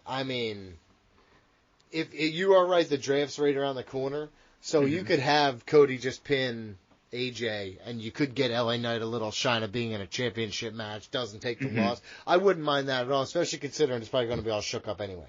Yeah, I think we just got something very similar with that at the Rumble. It was a fatal four-way with Randy, LA Knight, and AJ against Roman. So I think it would be it was good. If I remember, that was a good match. But so why wouldn't I do that here? AJ versus Cody straight up will be very good too. So that would be great. The reason I asked about triple threat is because like we kept saying going into WrestleMania, LA Knight needs a big win. He got that, but like a winner against AJ Styles at WrestleMania is not the greatest of wins. But him getting at least into the championship picture and staying there again, that does say something about him. As opposed to if he's out of it, then like there's just nothing for him. I really want a fuck finish. Now that you say this all, I want this. I need a fuck finish in this match, and now it's a triple threat. And the LA Knight's in the big match, but he doesn't get pinned. Now he's got a gripe. And he's like, I don't care about the damn draft. I had a championship match. I didn't get pinned. Like, this is bull. Like, he could use that as motivation moving forward. AJ is never hurt by a loss, so. And, like, maybe he goes to King of the Ring, or maybe he goes to Money in the Bank. Like, there's still things for him to do after that, even though he keeps losing the championship match. At least he's in that spot. Yeah. And well, like, I think the goal with him ultimately might be Logan Paul and beat him for the U.S. title, because I don't. He's not winning the WWE Championship. I don't think there's really a path for him for the World Heavyweight Championship right now, because you got Priest has it. Drew, I think, will win it back. Punk will probably win it. So there's just no path for a world title for him right now. So I don't know. You know what I think he needs next year? Or maybe this year, technically? Money in the Bank. Yeah, that's what I was just saying. LA Knight, Money in the Bank, please. He would be I can see him winning hilarious King of the with Money Ring. in the Bank. Yeah, well, King of the Ring. What's the point of it though? Like, they need to have some type of stake. Yeah, for if you could turn that into a championship anytime you want, that's fine. Like, but until then, it's just that's what it just always should have been, but it never was really. They did that one year. One time, yeah. I think it was with Brock Lesnar. No, but I want him to have the briefcase, because him lording it over people and using it would be fantastic. So. Listen, let's talk about some quick hits real quick. Chad Gable turns heel. We saw this coming. That was a great way to do it, though. Yeah, this is good. This is really good. He German suplex Sammy out of his wife's arms. That was awesome. That was so good. When wrestlers are allowed to, I guarantee that was like a Sammy idea. Sammy and Chad were like, dude, yeah. Because he's like, he didn't get to celebrate with his wife. If you remember, one of the things was Gunther was talking about it. He was like saying that shit. Yeah, remember him crying and shit? That's it. That was when first, as soon as I saw it, I was like, ooh, that's a good callback. I like that. This is really good. I think Chad Gable being heel, I'm smelling a good run right here. And this feud could be fucking money, dude, because they're gonna work with each other and sell for each other so hard. Because if you remember, who was Chad Gable putting over? Oh, you're looking for Sammy who? Sammy Wow Wow. Wow Wow. Come on, dude. This shit's full circle. I'm fucking seeing it now, and this is the shit I'm super excited for. Agree? Yeah, that was awesome. Yeah. This was perfect. Triple H and his fucking last second heel turns on the show, just unmatched. And to do it in Montreal, in Sammy's hometown, was just fucking perfectly done. Also, that entrance and the camera shot with Jay, and he fucking shoved the fan away because that was awesome. Yeah. And then Sammy comes in, all one take. Like, the new production is so much fucking. But Kevin Dunn fucking blows. Kevin Dunn. Kevin Dunn been sucks. getting this for 25 Did you? years? Yeah. Mike, you didn't see this because you hate our YouTube channel. There was a guy who attacked our show last week, saying, really? "Why are you guys so hard up on Kevin Dunn?" BJ, look it up real quick. Was it Kevin Dunn? We said it. So do you think it's Kevin Dunn? one of our fans called him out like, "Oh, we found Kevin Dunn's burner. Here we go." So yes, but yeah, agreed. This was incredible. Dunn, like following Jay out after he escaped, the cameraman. He goes outside the building. Sammy's there taking it all and talking about how important this building is to him. Went to his first wrestling show there. And I'm going to walk in through these doors as Intercontinental Champion 25 years after I walked in as a fan. And then you follow him through. Like, that's fucking incredible. Dude, that was awesome. Have we ever seen that before? No. I don't know. I don't know. But all I know is that I saw it this time, and I liked it. Trick Williams, Carmelo Hayes, steel cage match tonight. No way anybody gets involved. No, you can't fucking get into a cage. So you're asking if it's a triple threat or just Trick versus Dragunov? I think this is Carmelo going away, so I think Trick Williams wins here and then loses versus Trick. Versus Dragunov. So. Well, I think Trick wins here. Melo goes up, and Trick maybe beats Dragunov because Dragunov might be going up too. Oh, that's right. I did see that too. So yeah. So yeah, that's right. That's a good point too. Because I don't think you're going back to the Trick and Melo well after this. I think this is Melo's send off. You just had Braun's send off last week. We're definitely so. getting mass call ups because it goes to the next one with Axiom and Frazier winning. Because the Wolf Dogs, because we get basically fucking Braun's like peace.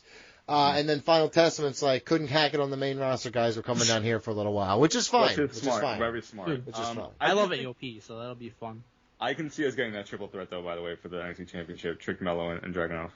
Did you know I was talking to my one of the guys as a coach at my gym, and he trains jiu-jitsu, and he has trained with and trained several stars. He's like, "Oh, I heard you're a wrestling guy, right?" And I was like, "Yeah, because the jiu-jitsu guy came down to the tailgate and shit like that, and they're all asking me questions and shit. And he's like, "Oh, look at this," and he's like showing me pictures. It's fucking Shayna Baszler, it's Karrion Kross, it's Shinsuke Nakamura, Matt Riddle. He's like, "Yeah, these guys are like they're in wrestling or something, right?" I was like, "Yeah." Oh, that's awesome. Yeah, so he's just like he's a fucking war veteran, black belt, and he fucking like, "Yeah, I thought all those guys are fucking cool dudes, man." I was like, "That's fucking really cool. Please don't hurt me." That's awesome. He did. He hurt me. Quick thing about Braun Breaker, by the way. Mm-hmm. I think WWE's been great lately. I think they've got so many storylines hitting on all cylinders. I think we just talked about the fucking camera work and how the production's been so much better. Mm-hmm. My major gripe with this company right now is the fucking theme music shit that they're doing. Braun Breaker had an awesome fucking theme song, right? And I'm watching SmackDown, and he comes out, and he's got some fucking monstrosity that just fucking destroyed my ears. It was like, what the fuck is this? You have an awesome theme song for this guy, and it's not even like this was from Jim Johnston, and they got rid of it. So this Def Rebel guy or band or whatever the fuck it is, give him a new theme. Like, it's from the same shit. He's only been around for 2 years. So, like, Terrible. why are you changing this theme song? They keep doing this with people. Thankfully, they gave Tiffany her old theme song back. Sheamus came back, has his old theme song, but, like, what the fuck are they doing with some of this stuff? Makes no sense. Terrible. Yeah, I don't sweat the small stuff so much. I'm not a crybaby bitch. No, I think that's a big deal. Because Braun Breaker had a cool fucking theme song, and now it sucks. Theme song is very important, so it's not something to be like, oh, you're a crybaby. No. Oh, watch me. You're a fucking idiot. You're a crybaby. You're even worse than him. So WWE introduces WWE World Tag Team Championships. So the Raw Tag Team Championships are gone. I think they look gaudy and stupid, but I get it. They look a lot better than what they did before. That's where I'm at.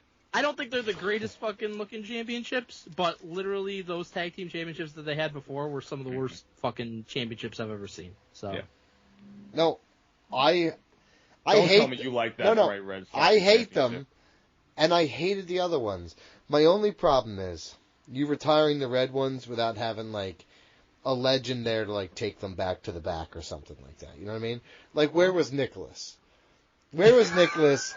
To Nicholas held those titles proudly. Why? Where was they've been around for that long? Yeah, he had those. Mm-hmm. Holy where was Nicholas when you needed him? He's like tall and old now. He's like 27. Like 2016 when they did like that new split. Yeah, these have been around for forever. Holy shit! And before that, they were the penny ones. Right? Oh my god! Remember the penny ones? Remember the penny ones? Yeah. These are just fucking derivative of that. Mm-hmm. Mm-hmm. Man, what a time! What a time! I do like that. Like everything on Raw is like it's the world, and then on SmackDown it's going to be like WWE. I do like that though. I mean, I like that they're. I don't like it. If you're doing the brand split, then do that. Yeah, I mean, I don't like it, but if I have to, thank you for delineating the two. Like, yeah, just thank you for doing what you should have done the whole time. Yeah, great. Let's go over here because WWE's been boring. It's doo-doo butter. It's gonna lose in the ratings. It's about to change, baby. But just to mention it again, Sheamus is back, and I'm hyped that Sheamus is back. Yeah, I honestly thought it would have been cool if he could come. He was a bad guy when he left. I liked him as a bad guy. I thought I think he was a bad guy when he left. I think Brawling Brutes were babyface.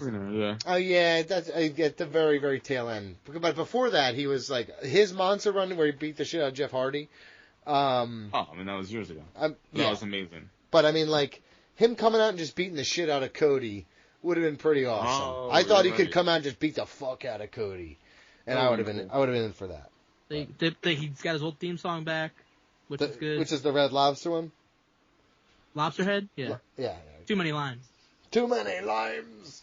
Too many limes. Yeah, I got it. Him and fucking Ivar slapping meat, I'm in. So, last night, I get a random text from my dad. Goes, hey, I was flipping through TV and I stopped on Raw and this guy Ivar is doing fucking cartwheels. He's 330 pounds. Like, holy shit. What fucking athleticism and the cardio. I'm like, yeah, he's fucking wild. So, wasn't Ivar, though, just in fucking NXT a week ago? Yeah, he's going to be... a fucking Viking? What's going on? Hey, I'll take as much Ivar as I can see. I love Ivar. No. All right, AEW Dynasty, guys. Let's get our D'Lo Brown heads out. Let's crack our necks. Let's pop our... Ooh, I just rolled my dong on that one. That was a deep one. I was like, blam, blam. I could twerk. Did you know I could twerk? I could twerk on the front, but just think about it like it's not my ass out there. It's my dong on the front. I'm twerking my dong and like, bam, bam, bam, bam, bam. Is this it's like rapid firing, dude. Like a machine gun. Machine dong. Machine Dong Kelly over here, dude. That's your wife. He sucks. Donnie does suck. Donnie and Machine Gun Kelly both. Thanks, bud. You're not trying to tell me Machine Gun Kelly's good, are you? He has some good songs. That's not true. God. That's not true. Oh my God. Kevin Owens was right about you the whole time. AEW Dynasty, it's going to be great. Spoiler alert ahead of time. One of the best of the year. It's going to be great. I can't even get over the card. Half this card should be on Collision. I will say this to you. You can say whatever you want, but you're not bringing me down today, Jack, because this is banger city. Okay, number one, Samoa Joe versus Swerve Strickland, AEW World Championship. Should this be on Dynamite, Mike? No, I think this is fine. Yeah, this is fine. This is fine. Okay, great. So why don't you give me who you got? How's it shake out? I wasn't the one that said that, by the way. I didn't disagree with the assessment, but I wasn't the one that said it. I said Collision.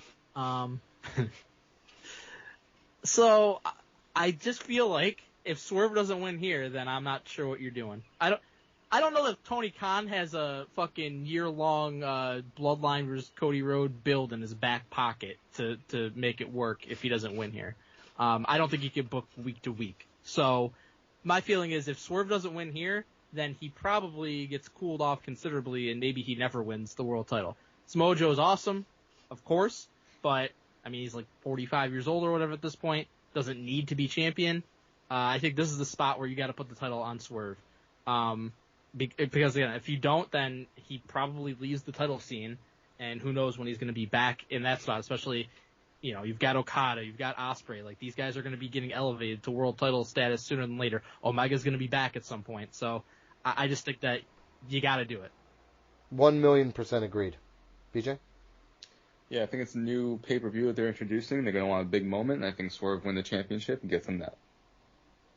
And I'm here for it. I love Swerve. I love what he's been doing. So let's do this thing. I think he should. I think he should win.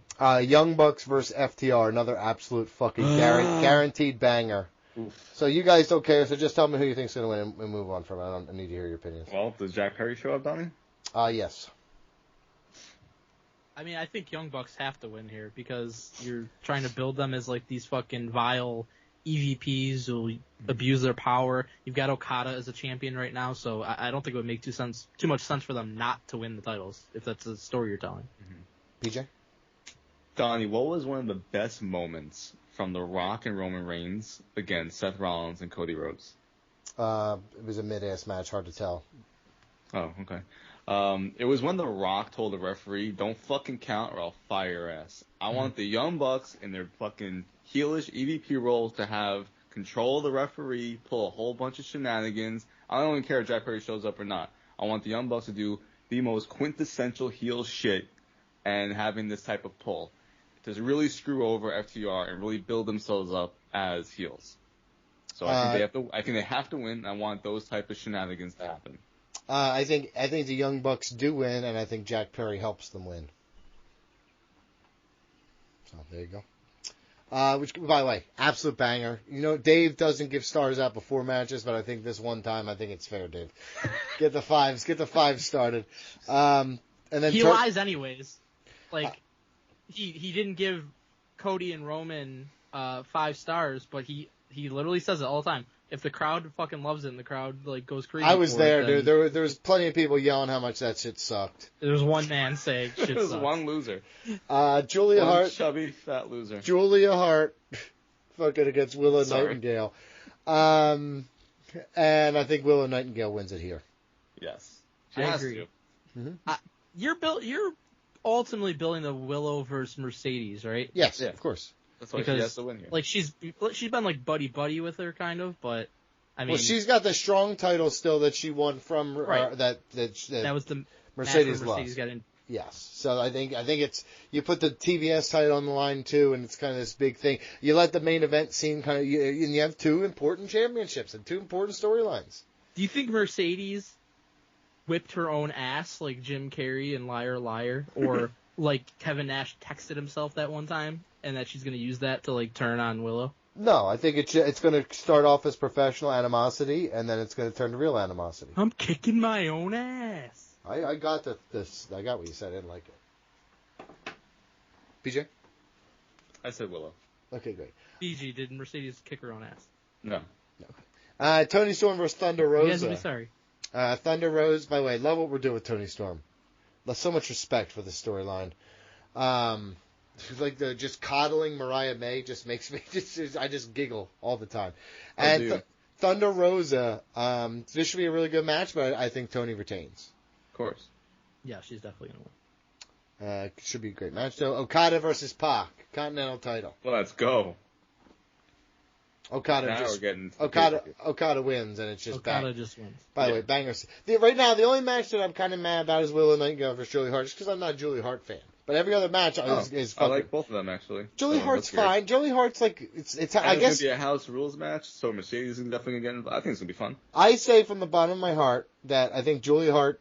What is it? It's a metaphor, right? Where Julie Hart is to me as Liv Morgan is to Mike. She's fine. I get it. I see it. Respect. Like not my bag. You know what I mean? It's weird. Doesn't do it for me. Sorry. I mean, I don't think she's really any better than Liv Morgan. I can see that. Yeah. Roderick Strong versus Kyle O'Reilly. Kyle O'Reilly. I feel like Kyle O'Reilly has to win, but I feel like Roderick Strong can't lose. I don't know about that. I feel like Roderick Strong has to win because they have been telling this fucking story about how they're going to win all the titles. No, I got on a rival fucking stable. I get. That's not true at all. But I get what you're saying. But I mean, Kyle O'Reilly, in theory, just came back. He should win. Not really. Start to keep building them up. I just think there's no stipulation for this match. I think Roderick Strong wins because there's interference because he gets disqualified. Right? Doesn't there have to be a ton of interference here? Yeah, I mean I would assume so, but I'm just saying. So then Strong wins. Yeah. Okay. Shut your fucking mouth. Oh, Donnie's a fucking idiot. Yeah. Banger City right here. Glad you agreed. Will Ospreay. It is what it is. Will Ospreay versus Bryan Danielson. All right. Holy. Does this main event? No, they said it's not gonna. No, I would say it opens. Bryan Danielson's probably like, we're going on second.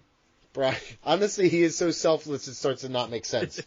He needs to be more selfish for sure. Mm-hmm. So I purposely did not put any note in the agenda because I was waiting for this match. Will Ospreay talking about Triple H and burn his house down. Absolutely fucking pathetic. Well, he talked directly about him. He did not directly talk about him. Triple H did not say Will Ospreay's name at all. He was actually talking about people coming into the business. So the fact that Will Ospreay... He's autistic. He can't read or whatever. Doesn't matter anything. The fact that he went out there... Anything? I don't know. He's the one who yelled it randomly. I was like, okay, dude. That Will Ospreay went out there and basically outed himself. And he's done interviews talking about how the schedule was a huge reason he signed with AEW anyways. He literally said, I signed with AEW. Right. Like, the WWE, he said, the WWE schedule is not for me. He said that. And that's perfectly fine. But now to go and try is absolutely insane. And to once again, for this whole fucking Dynamite to be focused on WWE is fucking pathetic. It's not. It's how you're never going to handle the... No. I'm further convinced that Twitter would have made the Monday Night Wars pathetic. Well, Twitter makes everything fucking pathetic. The point is, though, is that they're not in competition. They are. Yes, they are. Far below WWE. It's not even. Let me tell you something. If you start a donut shop and you're on a corner and you have one store and you're the only employee, you're competing with Dunkin' Donuts, dude. Right. Yes, you are. You're competing with Dunkin' Donuts. They're serving donuts on your block. Right. You got to get people into your fucking thing one at a time. Mom and pop compared to the conglomerate that is Starbucks and Dunkin' Donuts. So you attack it by getting one person at a time to make the transition. It's grassroots, and that's what he's doing. That's what Tony is doing. Making up lies about Triple H is what's going to make that happen. Let me tell you something. Tribalism's good, dude. I was just told that. Asshole. And to do it with the same fucking tired thing. Oh, he fucking grinded on the boss's door to get. He just had the best. Bruv. He's right. The biggest WrestleMania of all time. Everyone is praising Triple H for his booking, and this is the time that you want to come out and fucking cry and say something about Triple H. First off, Triple H gets far too much credit. The week that everyone is saying Triple H, you fucking saved the company, you want to come out there and say your fucking dumb line? It wasn't even a good line. It was a banger. It was a banger line. By the way, Donnie, Triple H and Stephanie not divorced. Yes, they are. Yes, they are. She had no ring on. I saw people scrutinizing. She had no ring on. I don't know. Stephanie was like fucking crying when Triple H was getting praise. I don't think you would be doing that for your ex. No, that's not true. That's not true. You guys can still be friends. It was a mutual split. He didn't have the heart. Oh, really? Yeah, he just didn't have the heart to say goodbye. Gotcha. Also, Will Ospreay wins. Hello. Yes, Will Ospreay wins. Yeah, I think Ospreay wins. Bryan Danielson does not like winning. Wait, did Don Callis turn on him yet? No, not yet, but it could happen. But I don't know what the fuck Don Callis is not joining BCC. They have a book club. No, but I mean just like screwing over Ospreay, not to join BCC. No, it's not happening here. Just it's a clean Will Ospreay win, banger match, 5, maybe 6 stars, and then Danielson on to the next. He's setting the baseline at 6.5. I agree with Mike. The baseline, the over/under is 6.5 of a Meltzer rating. I'll take the under. By the way, he couldn't be bothered to give Daniel Bryan a 5-star in WWE, but it's all right. Hey, it's all right now. How many has he had in AEW? Probably 7. No, really, how many? I don't know, but then don't make comments because I don't think he's had one. You don't think he gave him and Omega fucking Broadway 5 stars? I don't think he did give. I don't think he gave any of. I don't think he gave any of them 5 stars. You gotta be kidding yourself if you don't think he gave that 5 I mean, I did, but I don't know how Dave is. He's notoriously stringent. All right, let's look it up. Yeah. All right, and also Adam Copeland, Eddie Kingston, and Mark Briscoe against the House of Black. This fucking collision match. This might be the only one that deserves to be on a collision thing. But the star power is just too much. This is obviously Christian, Killswitch, and fucking whatever his fucking name is, coming in and interfering, right? Tony Khan is punishing Adam Copeland for saying no more tribalism. Yeah. Who the fuck do you think you are, Edge? That's the first time he stood up for himself. Yep. Just because the guy was trying to the House of Black, they don't even want to be here. They do want to be there. They need a better storyline. What'd you find, BJ? Did he not rate the Omega match at fucking Arthur Ashe? He definitely rates everything, dude.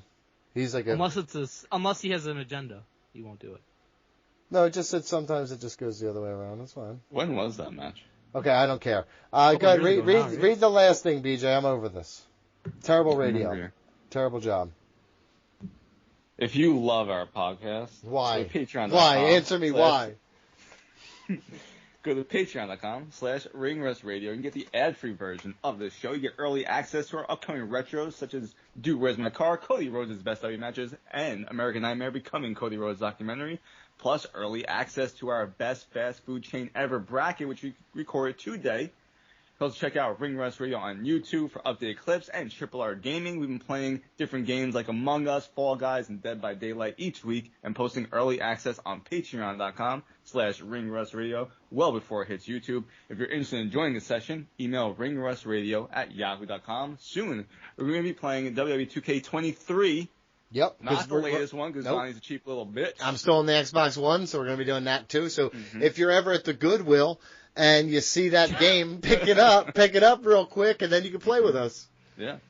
And, of course, shout out to Daniel Hayden for his amazing work on the Triple R YouTube channel. We still plus promoting Ignite this Wrestling fucking shit? Pro in Bournemouth. It's this week, right? London, England. Yeah, it's this Sunday. Go fucking buy tickets. Thank you. Also, by the way, Danielson was given 5 stars for that Omega match. He was given 5.75 for the Iron Man match with MJF. Okay. I mean, deserved. He was given 5 for Anarchy in the Arena. He was given 5 for Ricky Stark's strap match. Okay. What? He was given 5.5 for Wrestle Dream against Zack Sabre Jr. Got it. He was given 5.25 for Wrestle Kingdom against Okada. Bro, he's fucking swimming in 5-star matches ever since he left WWE. That's insane. I was 100% right. I will tell you. 5 stars for Anarchy in the Arena 2022. From the bottom of my heart, dude. Neither of the Anarchy in the Arena should have been 5 stars. He deserves. See, this is what you're just a cuck, dude. You're a wrestling cuck. What am I cucking? What are you cucking? Good looking. I'm trying to see if there's more 5 stars, because that's just the fucking real quick, you look real quick. Let me promote the coolers for the last time. Hangman Adam Page, Broadway, 5 stars. Okay, real quick. That was a good match. IglooCoolers.com/WWE. Our last week of promoting this, but we got to give them another shout out for all that they did during WrestleMania week. The 16-ounce Stone Cold Steve Austin can. It's a nice thermos, but it looks like a big tall boy can. It's got Stone Cold on the outside of it. I love it. It keeps my drinks nice and cool when I'm hanging out, when I'm driving around looking to unleash 100% pure whoop ass on somebody. I also got one of these cool. Drinking and driving? Wait, what are you talking about? I'm drinking water. Oh, okay. It's a can. It looks like right, it's not actually a can, dude.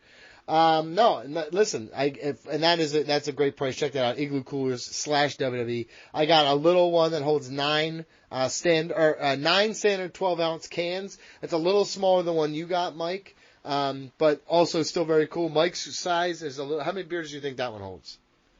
I think I could fit 24 in there. Okay, well that's a lot. That's a big. So Mike got the bigger one. Stack them up real nice. And IglooCoolers.com/W. They also have the one that AJ Munn had, which was like a fanny pack that you could put ice into and put your drinks and your food into as well.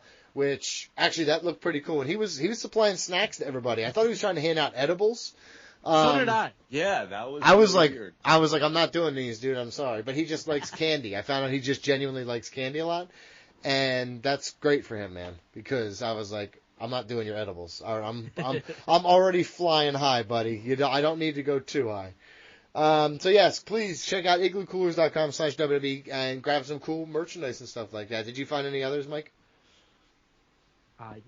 Of 5-star matches? Yeah. I named like 8 of them that he's had since he went to. There you go, and deservedly so. It's once you get I think out. he deserved to have many before that. When you get out of WWE, there's just something about you. You're free. And you're allowed to work the kind of match that one guy loves a lot. And that's how we define. Just imagine if baseball was just one old guy who was like, no, I liked it when they scored less runs. Less runs. And it's like everyone's like, yep, I listen to him. Old man Jenkins. It does feel like the Hall of Fame voting is like that. Honestly, it does. It's very fucking dumb. You're right. It's exactly like that. Dave Meltzer. Oh my God, he is I'm not going to get into baseball. He's a piece of shit. He's a piece. So is the Baseball Hall of Fame voters for the most part. I agree with that. Holy shit! All right, you want to go on? Yeah. I want you to Donnie. Yo, guys, guess what? Get the fuck out of here. Strangeness in the latest report. You gotta call Dirt Sheet Buster. Egregious lies anonymously sourced. You gotta call Dirt Sheet Buster. Scoop, scoop, scoop, scoop. No lies, no retraction. Scoop, scoop, scoop, scoop. Per a source that's interesting to know. All right, BG, it is time for our favorite segment of the week. It's Dirt Sheet Busters. Without Donald Wood. Without Donald Wood. Pitch. Full transparency. Mm-hmm. Because we're recording this out of order because Donald Wood is having internet issues, so he says. He could be buying another car that doesn't work, for all we know. True. So he's not here right now. So either he has not been here the entire time, or he left because he's a coward. One or the other. But we're not. We're gonna stand up to the dirt sheets right now. Hell yeah. We're gonna start with Fightful Select. WWE is happy that someone they signed received a good reaction. Oh, okay. Yeah. Do you believe that? Yeah, honestly, I do believe this. I wholeheartedly believe it. Following SmackDown, Fightful Select offered insights into the backstage response to Tama Tonga's major debut. According to the report, WWE was pleased with the positive reception Tonga received on television, particularly given his limited exposure in the United States before this appearance. So, people seem to react well to it, getting a lot of views on social media. WWE is happy about that. Go figure. I respect it. You said Tamatonga. Is it Tamatonga or Tamatonga? Tamatonga, Tamatonga. I think it's Tamatonga. Oh, I always thought it was Tamatonga. Okay. Tamatonga? Tamatonga. I think it's Tamatonga. Maybe Tamatonga? Jimmy somewhere is so mad. I'm rolling with Tama, and you can roll with Tama, and then one of us will get it right. There we go. All right. That wasn't worth reporting, by the way. This next one's from Wrestling Observer. BG, I want you to guess when Brock Lesnar is returning to WWE. Mind you, This is from Wrestling Observer Newsletter. Meltz not that long ago said he's not coming back. That is true. I'm going to say, you said guess when Brock Lesnar is returning to WWE? Yes. In the future. In the future, okay. I like that. Not in the past, though. No, that would be awesome. He did return in the past, though, so Yeah, that would technically be correct. According to Dave Meltzer in the Wrestling Observer Newsletter, it was reported that Brock Lesnar's situation is different from that of Vince McMahon and John Laurinaitis, who are unlikely to return to WWE. Even though Meltz said not that long ago that it was not unlike the situations of Vince McMahon and John Laurinaitis. But here's a quote from Meltz. We'd been told a few weeks ago that it was one of those deals, unlike McMahon and John Laurinaitis, who are likely never coming back, and that at some point he'd be back. We were also told that at that time it wasn't going to be that soon, and it was nothing in the immediate plans. So, Brock Lesnar will be returning at some point, not that soon, and nothing in the immediate plans. At some point. You were all around it with future. I know. At some point is what I should have said. At some point. Yeah. I can go back and return in the past. How come if he was told this a few weeks ago, he's just saying it now? Wouldn't that be a scoop you would, let people know about immediately? The people that pay $13.99 a month or whatever for your bullshit? Wasn't worth reporting. Interesting. But it's worth reporting now. Had a quota to meet, I guess. This is from Fightful Select. BG, guess when Sheamus is returning to WWE programming? I feel like this is a trick question. Do you feel this is a trick question because he already did? Yeah, I do. Okay. I'm gonna say Raw. Which one? Yesterday. You say he returned... I'm not feeling very confident anymore about my answer. Okay. A new report from Fightful Select has revealed details about Sheamus' potential return. As per the update, Sheamus' video package being featured isn't a hint that he will return to WWE next week. Rather, his return might be held until the conclusion of the WWE draft in 2024. Here's the quote. We're told that it's possible that Sheamus may not return until the week of the draft or won't have a defined brand until then. Very wrong. He was on Raw yesterday. Yeah. Also, no fucking shit he's not going to have a defined brand until the draft. That's when they determine who your brand is. That's true. Right, Brandon? Yeah, that's a good one. Didn't they, they announced on SmackDown that Sheamus is going to be at Raw. Yes, so this was, probably, it could have been the same day. Because here's what happened. Last week on Raw... Yeah, they showed a video package. They showed a video package, but they didn't say, Sheamus is going to be on next week Raw. But then later in the week, they did say that. So, yeah, Sean Sapp was like, they didn't say he's going to be on next week's Raw, so he's probably not going to be, so I'm going to pretend like he's not going to be.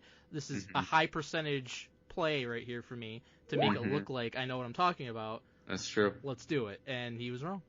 He was very wrong. He should have stuck with he's not going to have a defined brand until the brand split, draft, whatever the fuck they want. Then I would have just made fun of the fact that that's fucking stupid to even say, because we know that. But, whatever. PG, are you ready for the honorary Dirt Sheet Buster of the week? Hit me. Do you know who it is? Yeah, because I think I sent it to you. It's Becky Lynch. Nice. Becky Lynch. Okay. According to the latest Wrestling Observer newsletter, Dave Meltzer reported that Becky's husband, Seth Rollins, will be taking some time off, but not for long. He further added that Lynch is also believed to be on hiatus for the unforeseen future. Oh, unforeseen future. A lot of weird things he's saying here. The unforeseen future, not for long. This could mean anything. Seth and Becky reportedly have their contracts coming up in June, so that's... Oh, that's a definitive date. That's 2 months, so is Seth going to be back before then? I don't know. There was then a tweet from WWE, and they're advertising Becky for shows in Europe this week. Whoa. Wow. Pretty weird, because Melt said she's taking time off. Unforeseen hiatus. An unforeseen hiatus. Becky responded to WWE... advertising her. If Meltz was so right, she'd probably be like, this is like a miscommunication. I'm not going to be on these shows. I'm taking an unforeseen amount of time off. Yeah. Unforeseen. However, what Becky Lynch tweeted was, but the internet said I was taking time off. See you soon, Europe. Oh, wow. So she can see the future. Sure can. Well, she knows what her schedule is. Wow. Maybe Mel should have asked. I mean, Drew McIntyre, we didn't know if he was aware of his situation, but Becky Lynch, very much aware. She sure seems to be. You know what? She just fucking destroyed Meltz. Yep. He deserved it. I mean, again, this is what we always talk about, and it's what happens often when Meltz does something wrong is the person is like, nobody reached out to me to ask me what that my schedule was or what I was doing. So he gets this information from who knows where, and then he never actually reaches out to the source that would probably know the most. Oh, I know where he did, Mike. Yeah? That was Donald Wood on Ring Rust Radio about 2 weeks ago when he said, I think Becky and Seth Rollins are going to be taking time off WrestleMania. And then a week later, Melt is on here. Oh, Becky Lynch is taking hiatus. We didn't see her on Raw last week. Nope. Fucking wrong. That's what you get for listening to Donald Wood. And I hope all of our listeners, the very few, take that into consideration now moving forward. To be fair, I also speculated that. But I didn't say it was definitively happening, unlike Dave Meltzer. So, there you go. So next was from Wrestling Observer Radio. Alv flat out lies about what is going to be seen in the Punk Jungle Boy footage. I am stunned. Yep. So, the announcement was made. We were at WrestleMania. Yeah, we were. And this comes out that the Young Bucks are going to be showing footage backstage from All In. I could not believe that. I thought it was going to be a bait and switch or some type of shenanigans. Yep. So I am still floored, even though we've already discussed it. Yes, it was quite a talking point. Like when it was first announced, like we were all like, no, there's no way they're actually going to do it. Yeah. They actually did do it. Alv claims that he got the inside scoop of what was going to be shown. So here's what he said. According to Brian Alvarez, this is the non-CM Punk version of All In. So this is, I guess, what Jungle Boy or the Young Bucks told him. Mm-hmm. Because he's buddies with these guys, it seems like. Or Tony Khan. So here's the bullet points. Punk came up to Jack and started shit. Well, we'll break it down point by point. Mm-hmm. Punk did go up to Jack, but I would say Jack started shit by saying "Real glass, cry me a river." I would agree with that. Okay. You're instigating at that point. So if you're CM Punk, you're allowed to go up and confront the person that just instigated with you, no? Exactly. Yeah. Part 2. Punk hit or pie-faced Jack. He shoved him. Yeah, it's a little unclear. I can see why someone would say he pie-faced him. I would say it's more of a shove than hit him in the face. To me, from that footage, it looked like a shove to the chest. Yes, I would agree with that. But I can understand why, if someone just saw it once, that they would think that he pie-faced them. So I'm going to give him a little half credit for that one. Okay. Part 3. Attempted a guillotine choke, and either Jack prevented or easily got out. Yeah, that's not real. Didn't attempt a guillotine choke, did one. Yeah. Jack did not prevent. He got caught in the guillotine choke. He did not easily get out. Samoa Joe came in and broke it up. Also, Alv is talking about this after CM Punk literally said, all I did was choke someone out, right? So CM Punk embellished, as he's known to do a bit, but he did say that he had someone in a chokehold. Right. And the final part of what Alv said, Punk threw punches and it was broken up. Nowhere in that video is Punk shown throwing punches. Yeah, I think he tries to I think he tries to. But he doesn't. I don't think he lands a punch. I don't see him throwing a punch. I mean, I think he's trying to grab him and get to him. But nowhere in that do I see him punching. So, Alv obviously puts this out because he's trying to discredit Punk as much as possible. Punk had his series of events that he told to Ariel Helwani, which were very much accurate to what we saw, for the most part, I would say. Certainly more accurate than this. And then, obviously, the Young Bucks and or Jack Perry and or Tony Khan trying to get something else out there, so they tell Alv this, and he reports it as if it's a fact. And he looks like an idiot here, obviously, as he usually does. I'm just watching it back right now. I don't think he throws a punch. Neither do I. I don't. I watched it a couple times and I don't. He's definitely aggressive and trying to go back after him, but I don't think he does throw a punch. Me neither. He definitely points at, we're assuming, Tony Khan on the side. Tony Khan is not in in view. That's always a fun one. I appreciate that. And on top of the whole, you know what my favorite part of that is, What's that? which I'm sure we may have already discussed, but because we're doing this out of the way, is Tony's standing there, and it's like you have to hear them screaming at each other and in a headlock, and like you don't fucking what the fuck's going on? Like why no one prevented that? And him fearing for his life, as he said previously, and to see that it's like okay, Punk he pointed aggressively and yelled at you. Mm-hmm. Oh, you feared for your life from that? Are you fucking kidding me? Yeah. Could you imagine him on the streets of Philadelphia for WrestleMania? Imagine working with Donnie Wood. For real. Alright. You ready for the coup de grace? That amazingly wasn't it. Hit me. It's from Wrestling Observer Newsletter. Oh my god. Meltzer flat out lies about the crowd's reaction to the Punk Jungle Boy footage. Here we go. This is unbelievable. Let's get into it. Okay. Dave Meltzer states that there was a loud "fuck CM Punk" chant during AEW on Wednesday. Here's the quote. Excuse us. When the footage aired in the building and people saw Punk, a small CM Punk chant started. There was reaction to the shove, and there was a loud "fuck CM Punk" chant. None of this made the air. Convenient. Convenient because on television you could hear a CM Punk chant. So if it was small, it was fucking loud. Do you want me to tell you why I can tell this is complete bullshit? Because, they aired this, and obviously I think they were trying to limit as best as they could any crowd chants in favor of CM Punk in this portion. But later in the show, the Young Bucks come out, and there are very loud and noticeable CM Punk chants. Not fuck CM Punk chants. So where are all these fuck CM Punk people at this point in the show? They go to the bathroom? They leave early? You know what this is, Mike? This is George Cruz emailing in to Dave Meltzer, because George always thinks they're saying, oh, fuck that trick. That's true. Yeah, he couldn't tell. He just couldn't tell.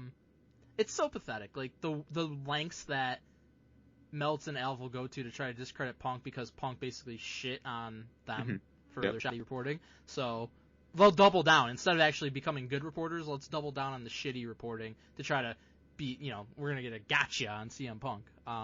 But they just look like idiots because they're inaccurate and they're wrong. Yeah, I mean, they're very biased, so. Yeah. They're going to have to, they need to do what they have to do. Which I understand. Sure. And it's funny. Today I saw a thing, some guy on Twitter, I think his name is Suit Williams or something like that. Oh, I'm not familiar with this player in the game. His thing on it says contributor to Wrestling Observer newsletter. Oh. And his tweet was I'm fucking anti WWE at this point. I don't even root for them to do well anymore because when they do, they just end up bringing other people down. It's like, you're a contributor to Wrestling Observer newsletter, and this is what you're saying? I did see that. I didn't know if it was in jest or actually real. Cause I saw some of this guy's tweets before. It's real. I'm telling you. Gotcha. It's real. real. Right, so I mean, it's just Donald Wood. Yeah. Sad. BG, how do you think we did? Ooh, I miss you, Roman. I miss you. All right, BG. Donald Wood continues to be a coward, just as he was in the last segment. He's not here. He hates our listeners. He came back from WrestleMania. I was like, you know what? I've had enough. We're like, That's true. We're like, you're a fucking asshole, and you were an asshole in person. That's a fact. Yeah, he decided that he hates the fans even more after meeting them, which is pretty fucked up, but is what it is. But we're here, 2-man show for the emails. Hell yeah. This first one's from Tim O'Dragon Hugh. It's a good name. O'Dragon, like an Irish fellow. Yeah. Subject: R.I.P. Akibono. Hey, Ring Rusties. You might have heard Akibono passed away this week. I did. I sure did. R.I.P. I also initially confused him with another sumo wrestler. Do you remember? There's more than one? There are. I knew that. Okay, so I knew he faced Big Show at WrestleMania, which he's going to talk about. But of course. I also thought he was the one that was in the Greatest Royal Rumble randomly, but that was a totally different guy. Oh, I see. It was some other random guy who never wrestled at all. He was just a sumo wrestler that I guess the Crown Prince really liked and wanted in the Greatest Royal Rumble. Interesting. I do remember the Big Show thing, and I remember heading into it I don't know about this. And I remember coming out of it not that bad. It was pretty cool. The only, I mean, seeing Big Show's ass in a big diaper wasn't great. Listen, you know what? But credit to him for having the balls to do that. Sure. I would not. I almost saw his balls because Hey. He had that sumo match with Big Show at WrestleMania and had a bit of a wrestling career in Japan, but his biggest impact in sport is definitely in sumo. Mm-hmm. Recently, I've become a big sumo fan. My wife is Japanese, and I learned about it traveling in Japan with her and her dad. Wanted to tell you guys a little bit about Akibono's sumo career. So he's got some very good information that I did not know at all about Akibono. So awesome. Here we go. He was born in Hawaii. I already didn't know that. Mm-hmm. And was part of a big Hawaiian insurgence into sumo in the 70s, 80s, and 90s. He became the first foreigner to become a Yokozuna, the highest rank in sumo. BG, that's why they named him Yokozuna, the wrestler. I did not know that. I did know that, actually. That's probably the only thing I knew. That's really cool. That's what Yokozuna meant. I gotta be honest, Mm-hmm. I loved Yokozuna growing up. So did I. Like the wrestler, Yokozuna. Fucking, I don't know, just so much fun. I remember in the video game, like, just so cool. The WrestleMania, the arcade game? Yeah, where they just went fucking, it was like Mortal Kombat. Dude, I love that game. That's such a good game. Mm. In 300 years of sumo history, there have only been 73 Yokozunas. He was number 64. He won 11 championships in his sumo career, which ranks him 10th in overall history. In his prime, he was the tallest man in professional sumo at 6'8", and was also one of the heaviest at 514 pounds. Another Hawaiian, Konoshiki, was 633 pounds, so that's like actual Holy Yokozuna shit. size right there. He was the ultimate giant in a sport of gigantic athletes, where an average guy is around 350 pounds. That's wild. To achieve the rank of Yokozuna, you have to win enough to become the top rank of Ozeki, and then once you are there, win 2 consecutive championships. It's like asking a tennis player to become number 1 in the world and then win 2 Grand Slam titles while number 1. Good way to break it down. Yeah, thank you. On top of that, the wrestler must be seen to uphold Hinkaku, the honor and dignity expected of a Yokozuna. And there were people in the sport who, before Akibono, did not think a foreigner could ever pass this final test. Wow. That's racism right there. Yeah. Uh-huh. Since Akibono, there have been 5 more foreign Yokozunas. This attitude is changing in the sumo world, with far more foreigners being given higher, more prestigious positions. I've added a link to a video on his rivalry with Yokozuna Taka Nohana, which might be considered the greatest rivalry in sumo history. Wow. R.I.P. Akibono, one of the greatest trailblazers in world sport history, from Tim Dugan. Thank you, Tim. That was incredibly insightful, very informative, and I really enjoyed that history lesson, because I am not very familiar with sumo wrestling. No. I knew of Akibono, and like I said, I really enjoyed the stuff with Big Show. I thought that was really cool, because you don't really get that type of introduction or kind of like insight into sumo wrestling, and I always thought that was cool that WWE did that. I like once in a while when they do something just kind of like off the wall like that. Mm-hmm. Like they did that, like they've done a couple boxing matches at WrestleMania. Like Mm-hmm. little attraction is pretty cool. Yeah, I enjoyed that. If you want to know more about sumo wrestling and how it kind of relates to pro wrestling, BG, the John Tenta Earthquake episode of Dark Side of the Ring from this current season that's going on right now, I watched that.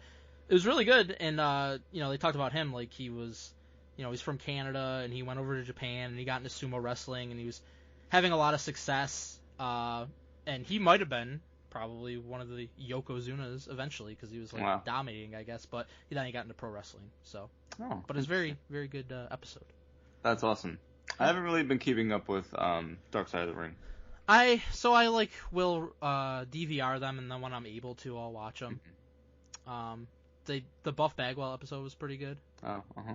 His buddy, who was a referee in WCW, talked about one time he walked into the house and Buff Bagwell was butt ass naked, and his mom, Judy Bagwell, was shaving his balls for him. Listen, you gotta do what you gotta do. Do you gotta do that? Gotta? Listen, PG? I wouldn't. I'm not familiar with their family history. Now you are. Next email comes from Dante fucking Ken Yeager. Yeah. So it is, hey boys. Long time no email. Hey boys, hope you, your families, and friends are doing well. Hope you all have recovered from a short yet memorable Mania week. I sure as hell haven't. I mostly have now. I sounded like absolute fucking shit last week. This week, I'm feeling pretty good. Yeah, you sound great. Thank you. Anywho, my question is, since the leader of the Cody Crybabies is now the WWE champ, who would y'all want to see be an underdog going into the WWE Championship picture? Mine is Dirty Dom. Sure, he's still a bit green, but I'd like to see someone under the age of 30 compete for a world title. I believe the kid has what it takes, and if booked correctly, could very well be the next big thing in WWE, especially if he starts early, like in the next year or two. It would be nice to see the WWE push a younger talent instead of the same old stars that already has. Thanks. Dante DMC Yeager, get the R out. Thanks, Dante. It was good seeing Dante at Mania, by the way. It was great seeing Absolutely. Dante. An eventful day with Dante. Yes. What do you think, BG? So I chose 4 men and 4 women underdogs. Oh, shit. I only just did one because I feel so strongly about this choice. I just have people I think would be great underdog characters, kind of like a Daniel Bryan or Kofi Kingston type of run, right? That I have always been a fan of and want to see them do better with. So for the men is Montez Ford, Jey Uso. I mean, we saw it, but like to really go through with it, I think would be awesome. Ricochet and Xavier Woods. And I wish Xavier Woods would have gotten more of a singles push after he won King of the Ring. Like he beat Roman by DQ or whatever, and he was like the only person who beat him in any way for quite a long time. They just don't get their prompts. Montez Ford had that match on SmackDown with Roman, and I was like, I mean, before then we were always hyping him up, but like that match was like, hey, he has something, like go through with it, and they didn't go through with anything. Right. For the women, again, kind of seen it with Kairi Sane. I'm gonna put her here for like the main roster. Shotzi, Zelina Vega, and Candice LeRae. Okay, I like it. I like all of them, obviously. So my answer was very specific to going up against Cody, and I didn't view it as like an underdog in terms of like that's what their character is like, but just like someone who would be going up against Cody. It's probably like a holdover type of feud. It's not like going to be on a main pay-per-view, but it's somebody who's getting the opportunity to be in the main event like one time, go against Cody one time, and see what you can get out of them, see if they could be a main event player at some point. My choice for that would be Santos Escobar. Especially if he stays on SmackDown and Cody's on SmackDown, or, you know, if they end up on the same brand coming out of the draft.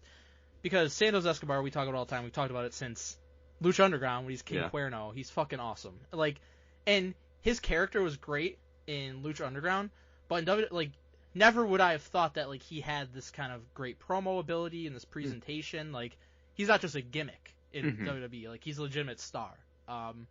He could be a world champion under the right circumstances at some point, but I think him against Cody would be great because he would have, you know, Legado with him. You could stack the odds against Cody in a sense, but all the while you would know that like Escobar is the true underdog because like obviously he's not going to be beating Cody for the WWE Championship, but I think the feud could be great. I think the mic work in this feud could be great. The match would be fucking awesome, of course. And then if he performs well, like I suspect he would, I think he would maybe get, you know, an actual chance to maybe be champion in the future, even if it's like World Heavyweight Championship. Obviously not quite on the same level as WWE Championship, but I mean, I think that'd be pretty cool. So I would like to see that if possible. That would be awesome. So, you know, taking that in consideration of having like a underdog heel in that type of run, you know, I think back to like John Cena and Brock Lesnar in 2003. When Cena was just coming up with the rap gimmick kind of thing, and Brock Lesnar was champion, and after beating Kurt Angle, and they did just like a holdover feud, and they just put Cena in that match. I would say for Cody, yeah, exactly. I would say for Cody then, Carmelo Hayes. That'd be awesome too. And he wants to work with Carmelo Hayes. He did train with him when he came back from his pec injury. He's spoken very highly of Carmelo Hayes, so that'd be awesome too. Absolutely. Yeah. All right. On to the last one. It's a bracket, so we're going to see how this goes, BG. You got a coin? Just in case? Dude. That's a lot of coins I got. This is from Chris Rey Mysterio's Heater, Jeter, who we saw at WrestleMania. Very cool guy. Hell yeah, we did. Chris is great. Thank you for joining us. Absolutely. Subject, post-Mania bracket. So, what do you guys want to talk about? Oh, I hate that so much. Did I do it better or worse or the same? On par. Okay. Thank you. First off, what a great weekend. I've been listening to the show for 7 years now. Wow. I listened to you guys through college, different careers, moves across different states, and my recent engagement. Hey, congratulations. Awesome. Not just the fact that it was my first WrestleMania, but putting faces to the iconic voices. Meeting you guys and the other fans of the show was awesome. You guys were super cool and kind. Donnie, with the unlimited supply of beers, pretzels, and pillows he stole off the couch, or brought from home, BYOP, was one of the big MVP plays. Yes, but he's not here right now because he hates the listeners, unfortunately. Sorry. We love you, though, Chris, and everybody else. Once again, shout out Leon and everyone else involved in this awesome weekend. Hopefully this happens again. Anyways, with all that mushy shit out of the way, let's do this bracket of folks I walked past or talked to on our suite level. You can judge and advance them by any metrics you want. Have fun, boys. Wait, what? At first, I thought this was like going to be people who were like in our suite, and we're going to have to be like, I hate this listener of ours, so we're going to move on the other person past him. But it's actually just like wrestlers and shit that Holy he saw. Holy shit, you saw all these people? I didn't see any of these people. Did you see anybody? I saw the back of Carmelo Hayes' head. Okay. And Metaphor. Okay. Oh, you saw Metaphor? Yeah. That's pretty cool. I saw, of these people, I saw one of them, and I'll mention it, but of people that are not on this list, I saw Scott Steiner, I saw Dustin Rhodes, and I saw Drew McIntyre. What? It was me and a couple other people. We saw Drew. We're like, "You're the man, Drew," and he gave us the old salute. That's awesome. Yeah.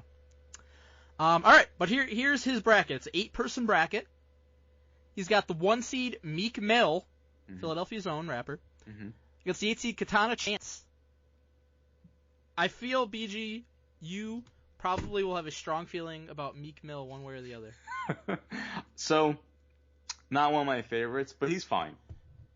What I like about some of his songs, he makes very like hype songs because he gets amazing beats. So that's the big thing, but he's not really a great rapper in my opinion. I'm gonna go with Katana Chance. I am also going with Katana Chance. Not a big rap fan in general, but you know, there's some stuff I can get behind. I honestly, you could have a gun to my head, I could not tell you a Meek Mill song right now. So, but I can tell you about a Katana Chance match.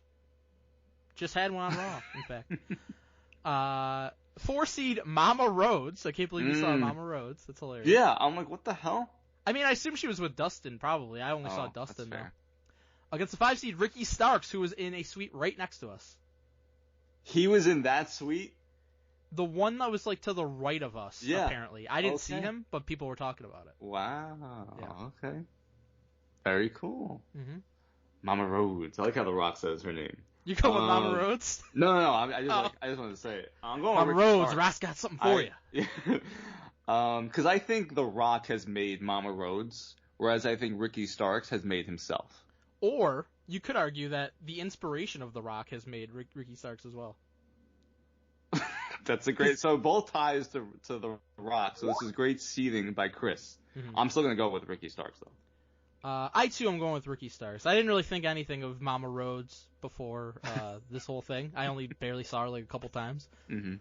Big fan of Ricky Starks though, and hopefully he's hanging out with his boy Cody pretty soon, and The Rock.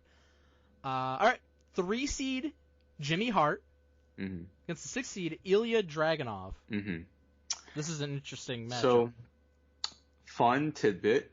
When we were going back from WrestleMania 34 in New Orleans, right across from me, sitting there at the airport, same flight, Jimmy Hart. Okay, I gave him a little head nod. Look, did he give one back? No. It's like, I acknowledge who you are. I'm not going to go over to you. I want to be one of those fans. I've only ever done that once, and that was to RVD. He was very accepting. I'm going to go with Dragunov, who I think is one of the fucking best wrestlers in the world right now. Jimmy Hart, when we were watching Legends House, kind of annoying. Very annoying. Yeah, so I'm going to go with Ilya. You know me, I'm a big fan of old school wrestling, so definitely have a lot of respect for Jimmy Hart and the managers of that era. But I'm a huge fucking Dragunov fan. I think he's one of the best in-ring workers in the world right now. He can have an incredible match with anybody. Jimmy Hart at this point, he basically carries Hulk Hogan's bags around. I'm gonna go with Dragunov. Okay. Final first round matchup. This is easy. 2 seed Big E versus 7 seed Shawn Spears. Big E. Don't even think about it. Shawn Spears had the opening match on NXT. We saw it. I am upset. I saw Big E. Me and George, I'm so jealous. We left at before the start of the street fight. So Lashley and the Street Profits against Final Testament, because we were going down. He wanted to look at like shirts and shit. I want to see if I can find that fucking Prime bottle that's being sold for like $100 on eBay now. Oh, no. I had no success. But that's when we saw him. We walked by. He was wearing like, it looked like somebody's curtains. That's what his suit looked like. And he was like taking a picture with a kid. So we didn't bother him, but it was pretty cool that we. See, Big E, man, the people. Absolutely. All right. So then we got second round. We got the 8 seed Katana Chance against the 5 seed Ricky Starks. I do like Katana Chance. I think she's good, but I think Ricky Starks can be great. I'm gonna go, and I think he's one of the best parts of AEW when he's on. So I'm gonna go with Ricky Starks. I agree with that assessment. And then the second matchup is, this should be the finals in my book. 6 seed Ilya Dragunov against the 2 seed Big E. Yeah, stack side of the bracket. Dragunov is awesome, but I think I don't have to think. I'm going Big E. Okay.